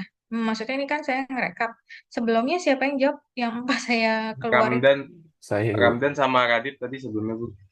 orang? Dan oke, sudah. Selanjutnya siapa yang jawab? Radit mau lanjutin dulu tadi pertanyaannya Nanda atau Tadi Ramdan sama Yuda itu, Radit itu masing-masing satu kan? Atau iya ada Bu, yang jawab? Ya, Iya iya Ibu, satu. masing-masing satu. Yuda jawab pertanyaannya siapa? Oke, kalau gitu saya izin menjawab pertanyaannya Yeni mungkin ya Bu. Ya, silakan. Oke. Jadi pertanyaannya yang seperti ditampilkan di layar, UMKM kan biasanya sulit nih dapat pinjaman dari bank karena syaratnya ketat.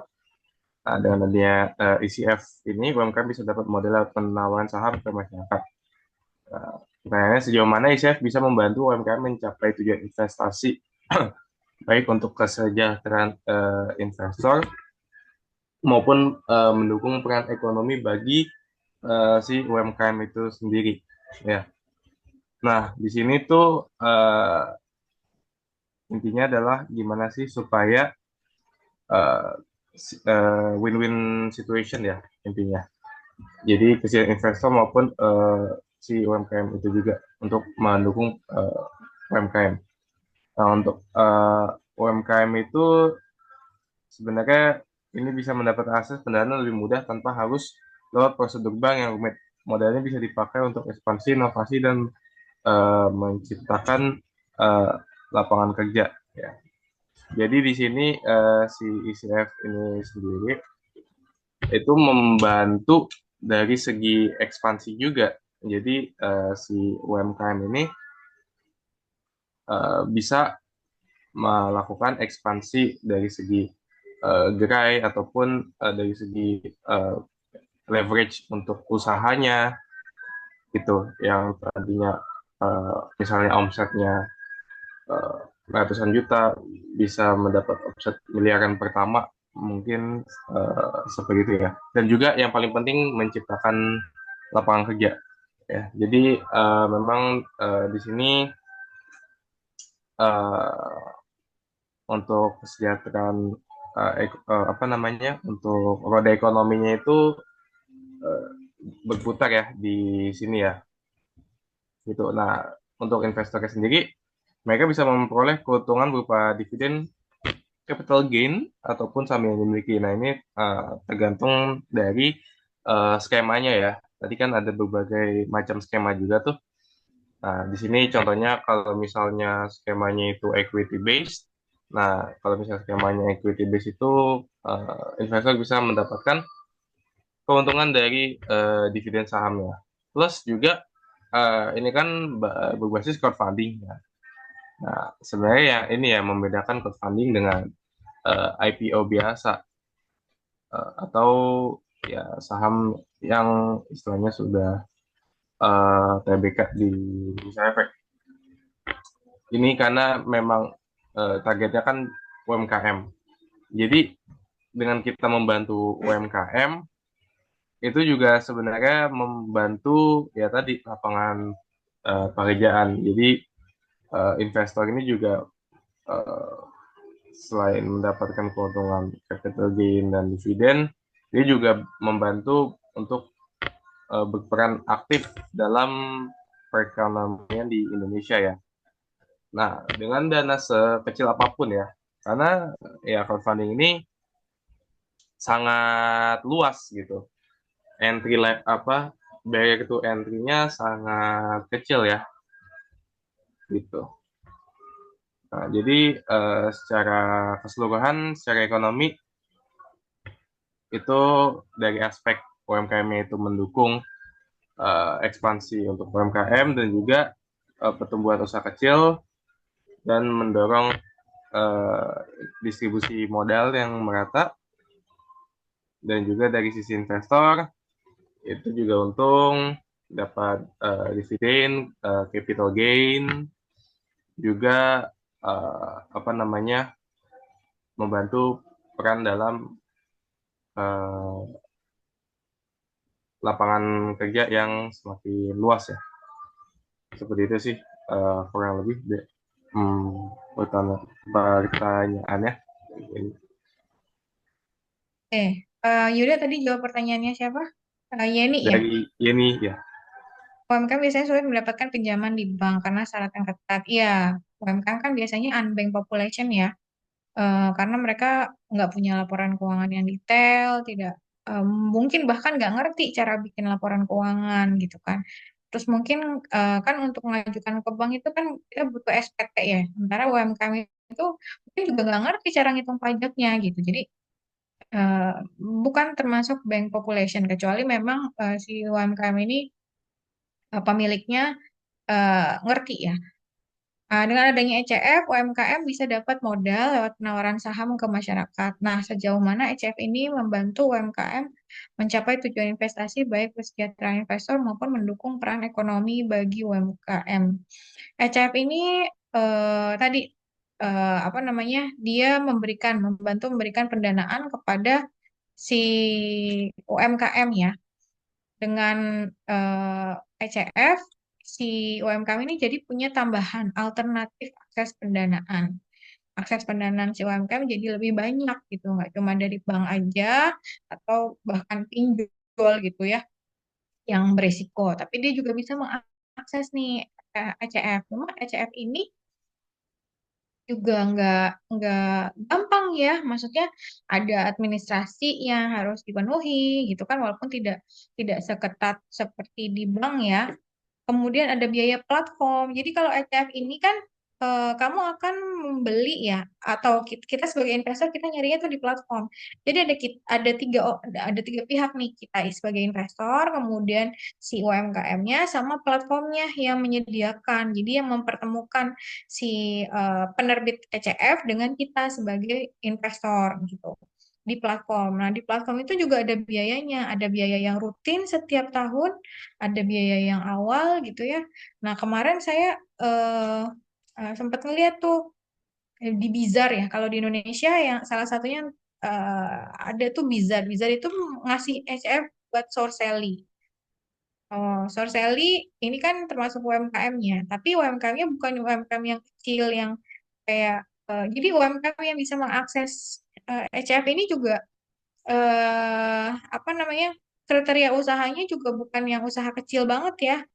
Biasanya sih udah menengah ke besar ya, maksudnya menengah menengah ke atas gitu.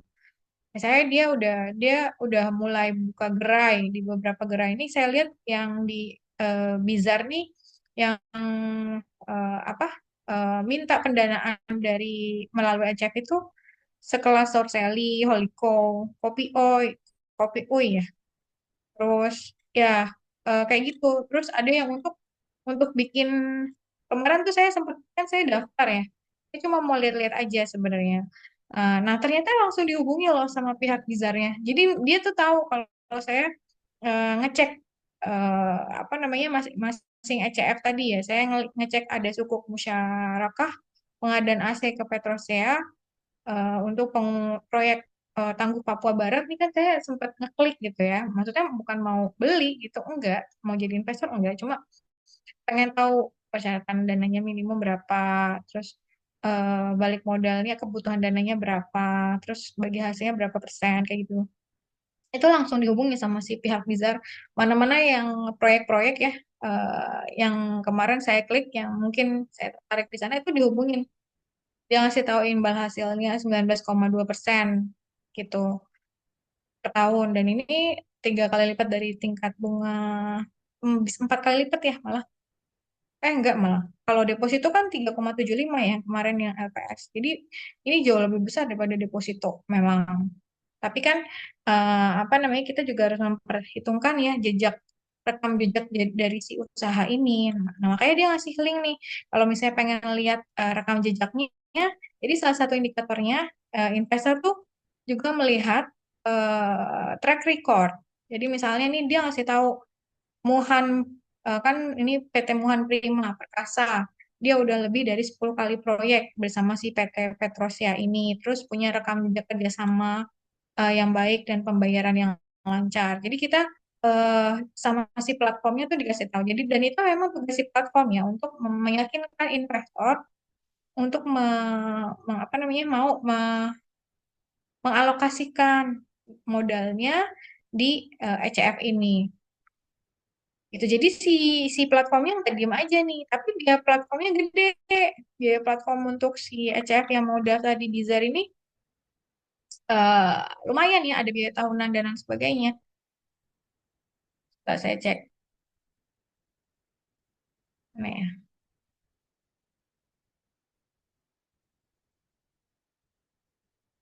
Kalau nggak salah kemarin di total ada berapa belas juta gitu ya.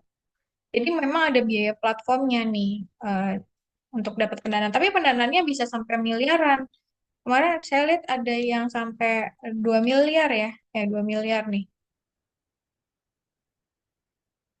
2 miliar 1,165. Jadi ini eh, UMKM juga bukan yang UMKM kecil biasa ya. UMKM yang memang udah punya proyeksi bisnis yang bagus nih.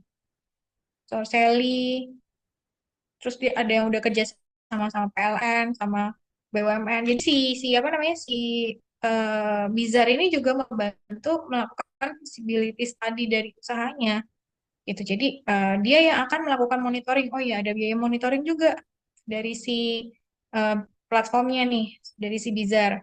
Ada biaya monitoring, ada biaya mentoring. Jadi si apa namanya usahanya bisa dipastikan jalan dan lancar gitu. Karena kalau si usahanya ini kenapa-napa kan Bizarnya juga ya yang kena karena kita investasinya melalui si Bizar ini gitu. Jadi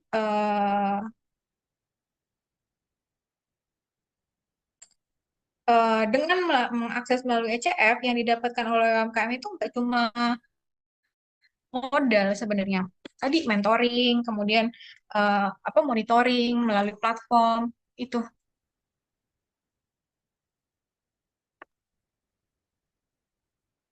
Kemudian ini juga meringankan beban pemerintah untuk menggerakkan roda perekonomian ya. Maksudnya kan roda perekonomian akhirnya tidak hanya apa bertopang pada sektor keuangan saja, tapi pada sektor real juga, dan itu justru penting kan. Makanya kan kemarin disalurin dana 200 triliun itu kan untuk menggerakkan perekonomian. Nah, tapi kan untuk 200 triliun yang bisa diberikan oleh bank itu kan bank punya kriteria, karena bank itu ada standar NPL. Nah, kan kalau ECF kan nggak ada standar NPL itu ya. Jadi, hmm, ini jadi apa namanya membantu peran pemerintah juga untuk memberikan menyalurkan kredit kepada UMKM-UMKM ini biar bisa berkembang. Gitu. Yani, gimana yang lain mungkin ada yang ingin menambahkan? Ini saya lihat ya di apa namanya sorry ICF-nya di Malaysia namanya Picin ya. Jadi dia tuh ada pilihannya nggak cuma equity crowdfunding tapi juga ada token. Jadi ada equity crowdfunding, kalau di Indonesia kan equity crowdfunding sama security crowdfunding ya. Nah kalau di Malaysia mereka punya token crowdfunding.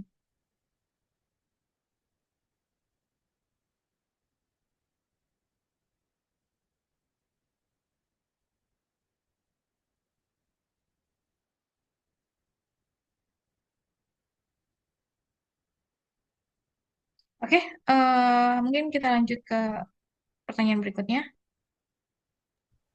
Boleh, Radit, untuk pertanyaan dari Nanda Melandri? Oke, baik, udah.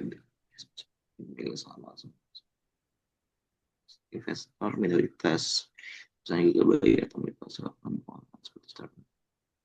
Oke, untuk apa namanya membalas ya pertanyaan dari Nanda gitu kan terkait dengan apa namanya PJOK ya, peraturan OJK tahun 2018 ini, gimana sih mekanismenya perlindungan bagi para investor minoritas ya, apalagi kalau perusahaannya itu gagal bayar ataupun manipulasi laporan keuangan ya seperti startup e-fishery gitu beberapa waktu lalu gitu.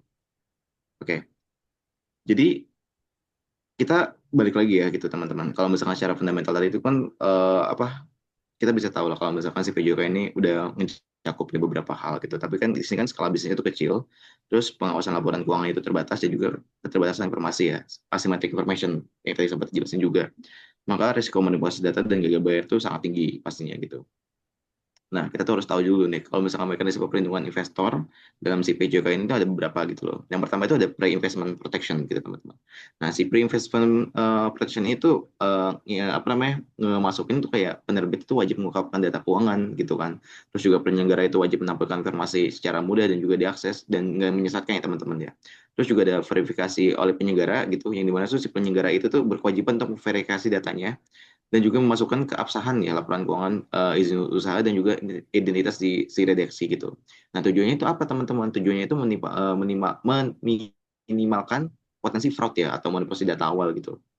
Kemudian juga batasan investasi gitu, yang dimana investor retail yang dibatasi jumlah investasinya itu untuk minimalisir kerugian jika penerbit itu gagal bayar. Tuh. Nah, kemudian itu celah yang masih ada gitu ya teman-teman, celah yang masih ada gitu. Walaupun si perlindungan C itu belum cukup kuat di dalam menghadapi manipulasi laporan keuangan karena beberapa faktor gitu. Yang pertama itu belum adanya audit gitu ya, independen wajib untuk penerbit gitu. Seperti startup kecil yang sering tuh tidak diaudit ya oleh akuntan publik itu, sehingga laporan keuangan itu hanya self report aja gitu teman-teman. Dan juga itu membuka peluang besar bagi manipulasi data seperti kasusnya Fishery gitu.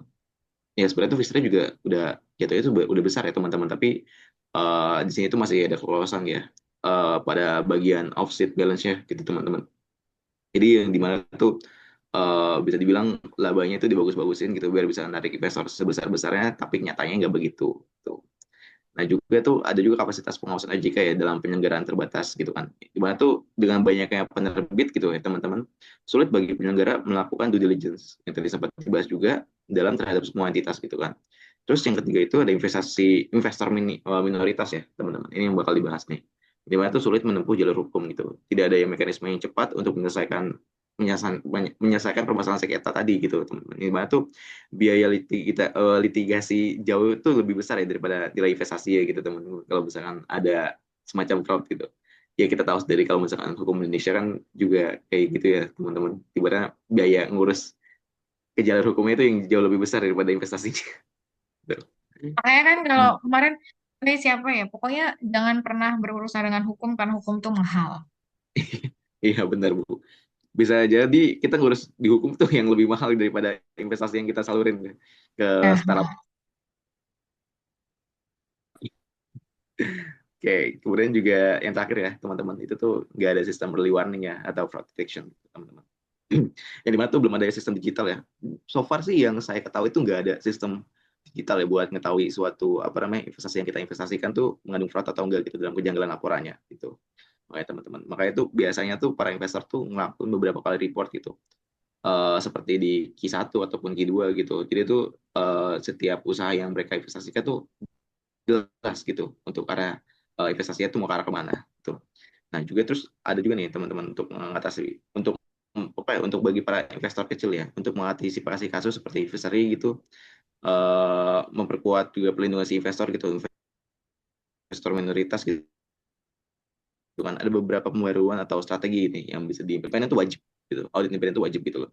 OJK tuh bisa mewajibkan setiap penerbit itu dengan total pendanaan di atas ambang tertentu ya. Itu tuh kalau nggak salah tuh 5 miliar teman-teman ya. 5 miliar seingat saya gitu. 5 miliar itu untuk melaporkan laporan keuangan yang diaudit oleh akuntan publik gitu yang terdaftar gitu. Hal ini tuh bisa menekankan peluang manipulasi dan juga meningkatkan kredibilitas si penerbitnya itu sendiri gitu. Terus juga penerapan teknologi ya, bisa dibilang kayak bisa gitu kan kalau misalkan di kedepannya itu ada penerapan teknologi gitu kan seperti AI fraud detection gitu. Ini masih AI fraud detection itu ya bisa untuk menganalisis data keuangan terbit kita dini ke OJK bila ada indikasi yang nggak jelas gitu atau anomali lah. Ya. Terus juga ada peningkatan transparansi melalui blockchain ya atau open ledger gitu. Blockchain atau open ledger gitu ya untuk meminjamkan itu direkam di blockchain public atau private ledger yang sehingga tidak bisa diubah secara sepihak oleh si penerbit. Biarpun si penerbitnya juga nggak nakal gitu ya teman-teman. Ngubah data sembarangan. Terus juga ada nih pembentukan lembaga mediasi fintech sih atau online dispute resolution gitu.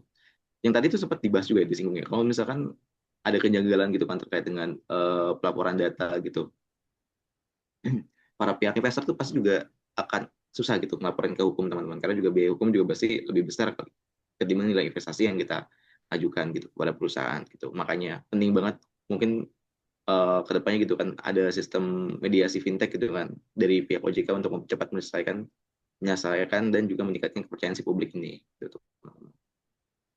Nah yang paling penting juga ya teman-teman ya yang sebagai investor pemula sih bisa dibilang seingat saya, pengalaman saya tuh cuma ada beberapa komunitas saja sih teman-teman ya. Belum ada bisa dibilang kayak instansi pelatihan bagi investor secara resmi ya. Paling visi sih ya kayak Star Sky Venture gitu, Is Venture gitu. Tapi kalau misalkan secara komunitas paling kayak PDA ya, tangan di atas tuh. sebagai apa namanya wadahnya angel investor gitu, yang dimana tuh di situ juga harus ada sistem, bisa dibilang kayak sharing discussion kali ya, sama dengan apa namanya investor gitu, pendidikan gitu, sertifikat investor retail gitu, yang dimana tuh di situ juga bisa ada wadah di dalamnya bagi investor kecil gitu buat sharing pengalaman terkait dengan beberapa klien yang dia tanganin ya, bisa dibilang bisnis yang mereka investasikan lah begitu. Jadi untuk Anda sebenarnya mungkin ini pengalaman pribadi ya, bagi orang yang pernah dulu juga sempat kerja di startup ya. Sebenarnya tuh kalau misalkan kasus-kasus kayak Fishery ini tuh sebenarnya tuh lumayan banyak gitu kan. Tapi emang yang paling ngeluat tuh ya emang si Fishery gini gitu. Mungkin kalau misalkan sepengalaman saya sebenarnya tuh startup yang di bagian edutech itu tuh sebenarnya tuh lumayan banyak ngelakuin offset balance teman-teman. Jadi kayak bisa dibilang kayak laporannya tuh laporan keuangan itu dibagus-bagusin gitu. Adalah beberapa startup edutech yang lumayan bandel lah, tapi emang mungkin Ifesri aja ini yang kena dan diangkat di publik begitu teman-teman. Jadi mungkin buat para investor sih emang harus bisa lebih kenal ya, harus bisa lebih kenal sama co-foundernya gitu sebelum ngelakuin investasi di perusahaan tersebut begitu. Mungkin kurang lebih ya begitu untuk Nanda, semoga bisa menjawab atas pertanyaannya ya. Ya, tadi ya rekam jejak. Kamu harus ngelihat tuh rekam jejaknya. Dengan media sosial sebenarnya membantu banget ya. Media sosial itu membantu banget untuk melihat rekam jejak dari si foundernya. Cuma kan kalau misalnya masih masih baru, mungkin belum ada rekam jejak tertentu yang gimana-gimana gitu kan. Kalau Fishery kan kita jadinya tahu nih, oh berarti foundernya ini mungkin apa namanya mismanagement nih. Jadi kamu jadi lebih berhati-hati. Intinya sih sebagai investor kita juga harus melakukan riset ya. Walaupun dengan adanya platform itu platform membantu banget untuk melakukan visibility study. Makanya kan tadi ada biaya platform ya. Jadi platform itu dibayar bukan bukan cuma kamu eh, numpang di situsnya mereka gitu, enggak. Si UMKM numpang terus kamu beli melalui website mereka itu enggak, karena ada risiko juga di platform gitu ketika mereka mencantumkan ICF dari penerbit UMKM atau dari UMKM tertentu gitu kan. Kalau UMKM itu bermasalah, si platform ini juga akan kena karena dia sebenarnya cuma kayak media gitu, mediator aja gitu antara si penerbit UMKM dengan kita gitu kan. Nah, tapi dengan adanya platform itu kita jadi tahu, maksudnya mereka membantu kita untuk melakukan visibility study juga atau studi kelayakan gitu. Apakah eh, investasi ini bagus returnnya atau enggak gitu kan. Kemudian mereka melakukan monitoring, di mana kita belum tentu bisa melakukan monitoring secara rutin gitu kan.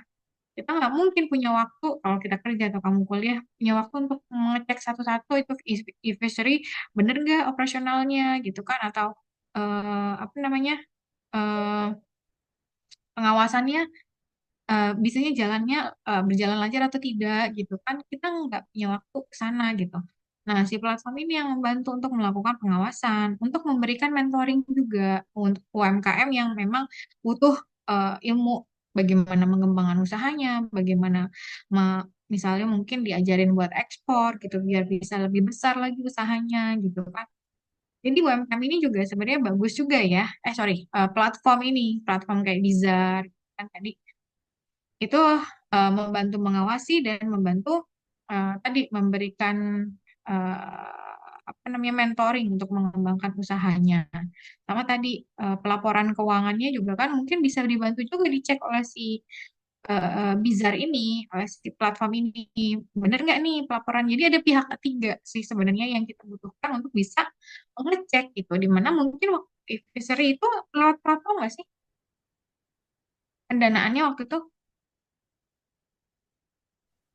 Kalau tidak salah pendanaannya Langsung kayaknya ya. langsung Bu, direct dari lembaga-lembaga luar juga banyak yang masuk. Kan soalnya startup kayak maksudnya ya startup yang modelnya OVO, GoPay gitu-gitu yang pas awal-awal ya. Waktu itu memang eh, apa namanya mereka eh, pendananya tuh langsung gitu ke investor nggak melalui platform. Kalau buat investor kayak kita gitu sebenarnya lebih aman Karena kita modalnya sedikit ya, maksudnya uang 10 juta, 100 juta itu gede banget buat kita. Kalau misalnya buat investor-investor yang eh, angel investor mah 10 juta, 100 juta mah kecil gitu. Hilang juga mungkin mereka ya biasa aja gitu. Tapi buat investor kayak kita butuh apa namanya? Melakukan riset yang lebih dalam. Makanya ada istilah do your own research ya kalau investor itu eh, nah, mostly dari venture capital ya. Mostly dari venture capital si advisory ini. Nah, mungkin dari venture capitalnya itu tidak melakukan pengawasan secara rutin gitu. Nah, dari Bizar kan dia bantu kalau ETF-nya terbitnya di Bizar, di platform Bizar tuh dia ngasih apa mentoring sama pengawasan rutin untuk laporan keuangannya. Jadi bisa juga tuh di audit juga laporan keuangannya oleh timnya Bizar gitu untuk memastikan memang pelaporan keuangannya valid gitu. Jadi platform ini sebenarnya justru membantu ya.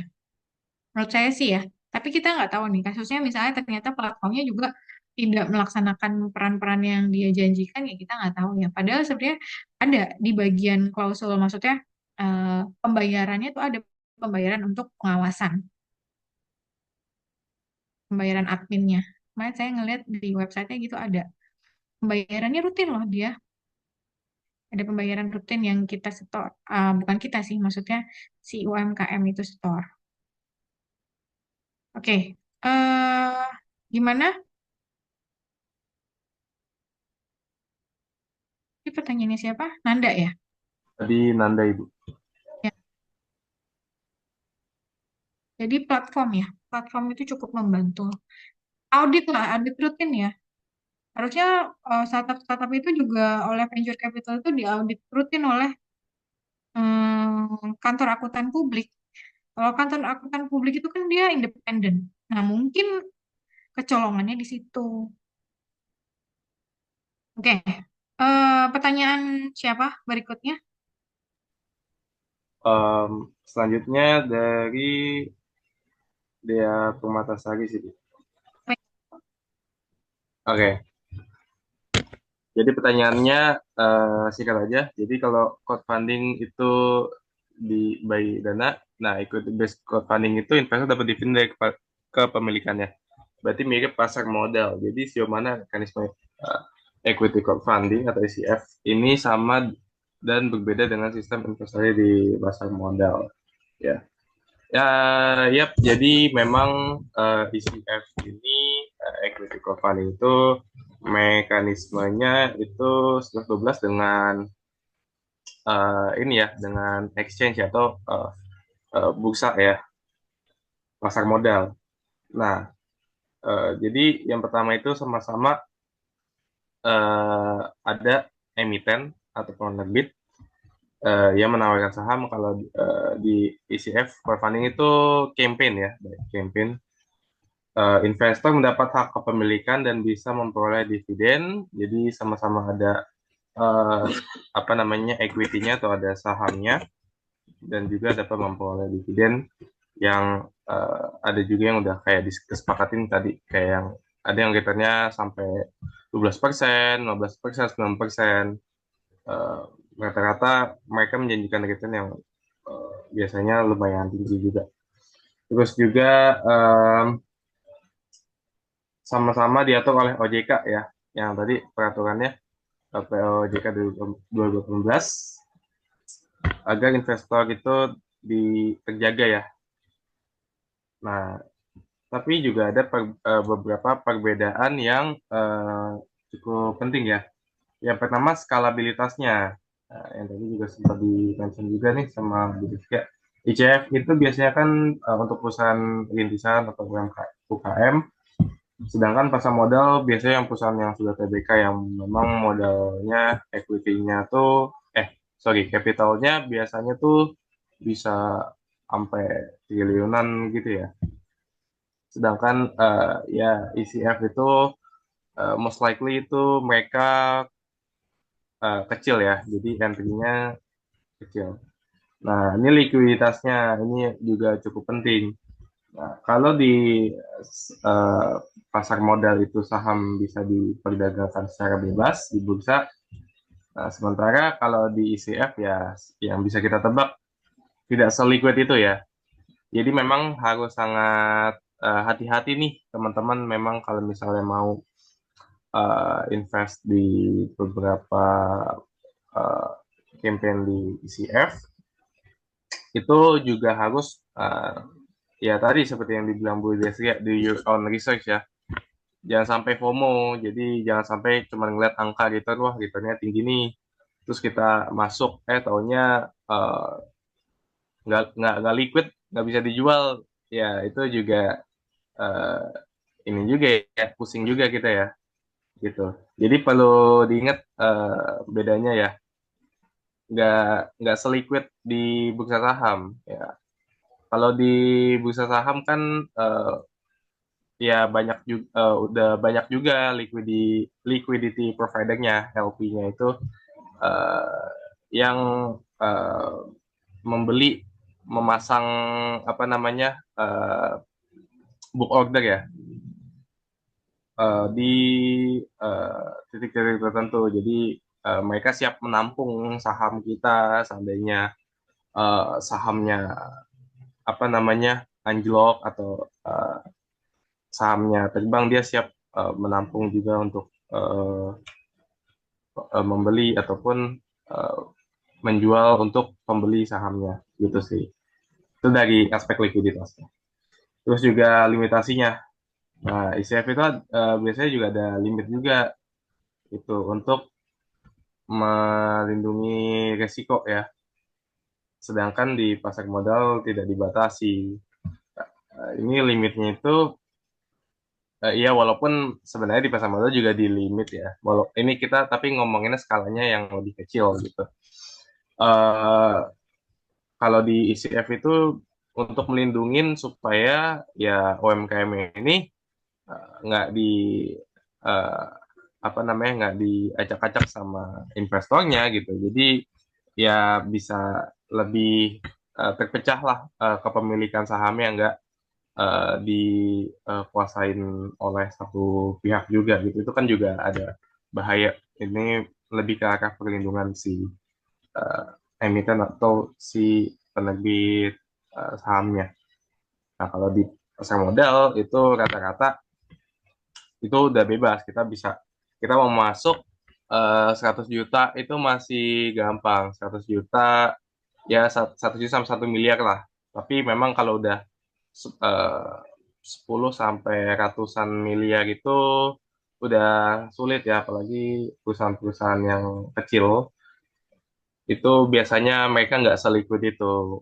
Kadang barangnya nggak ada 100 M gitu. Itu biasanya juga harus backdoor ya, harus lewat kesepakatan internal sama perusahaan. Ya kurang lebih seperti itu sih. Ya ibaratnya kayak mini pasar modal lah mungkin yang bisa saya sebut seperti itu. Ya, terima kasih Yuda atas jawabannya. Jadi memang ICF ini agak-agak mirip ya sama saham. Jadi, tapi ICF ini dia menawarkan produknya nggak cuma produk pasar modal ya, nggak cuma saham, tapi juga obligasi dan sukuk nih. Kalau di apa namanya di Bizar nih ada pilihan sukuk, obligasi sama saham. Jadi bentuk ICF-nya yang kamu pengen itu apa? Gitu, equity crowdfunding-nya apakah saham, nanti kamu akan dapat dividen, atau sukuk dan obligasi di mana nanti kamu akan dapat bunga atau kupon bunga atau bagi hasil syariah ya. Gitu. Eh, tapi kalau di listing di bursa efek itu kan dia apa namanya biasanya akan bagi dividen ya. Nah, kalau di ICF ini bisa jadi kamu tidak akan mendapatkan dividen sama sekali gitu. eh Kemudian tidak seliquid bursa. Jadi kalau misalnya kamu udah beli di equity crowdfunding, eh, tidak semudah menjual kembali di pasar sekunder seperti kamu beli saham gitu. Di ECF ini kalau yang saya baca ini baru bisa dijual itu setelah kamu punya saham itu tuh kurang lebih 1 tahun. Jadi kamu bisa jual ECF yang kamu punya itu kurang lebih setelah 1 tahun. Kemudian, nah kalau di ECF ini, em, kalau misalnya dana kan ada apa kebutuhan dana misalnya, dia udah patok gitu plafonnya tuh berapa 2 miliar 1 miliar. Misalnya belum terpenuhi nih dalam jangka waktu 30 hari. Nah, maka dalam waktu 30 hari ini investor ini mm, akan ditawarkan apakah mau batal aja atau enggak gitu. Atau ditawarkan juga apa mau nambah dananya biar kecukupan dananya terpenuhi. Tapi setelah misalnya 60 hari dana tidak tercukupi, maka investor akan mendapatkan pengembalian dana penuh. Gitu. Jadi sebenarnya eh, itu ya likuiditasnya itu tidak setinggi di saham kalau di ECF itu.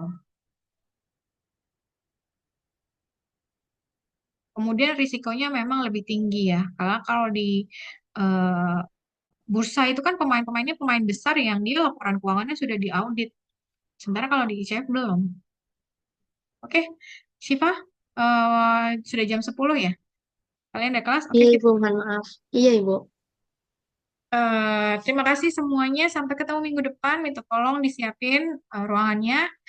eh, apa lembar jawabannya yang warna biru? Bukan lembar jawaban karena kita oral ya. Kelasnya aja minta tolong disiapin. Kemudian infoin saya kelasnya di mana. eh udah itu aja. Oke, mungkin Materinya nanti dari ada apa? awal, ya materi dari awal sampai sekarang termasuk materi yang saya jelaskan. Oh, itu maaf Ibu udah ada di link Ibu semua kan ya Bu ya? Materinya yang kalau yang saya jelasin udah ada di link kecuali yang terakhir kemarin ya. Materi yang terakhir yang kemarin itu rahasia konfidensial. Jadi saya nggak bisa share gitu karena itu dokumen negara ya. Jadi saya nggak bisa share.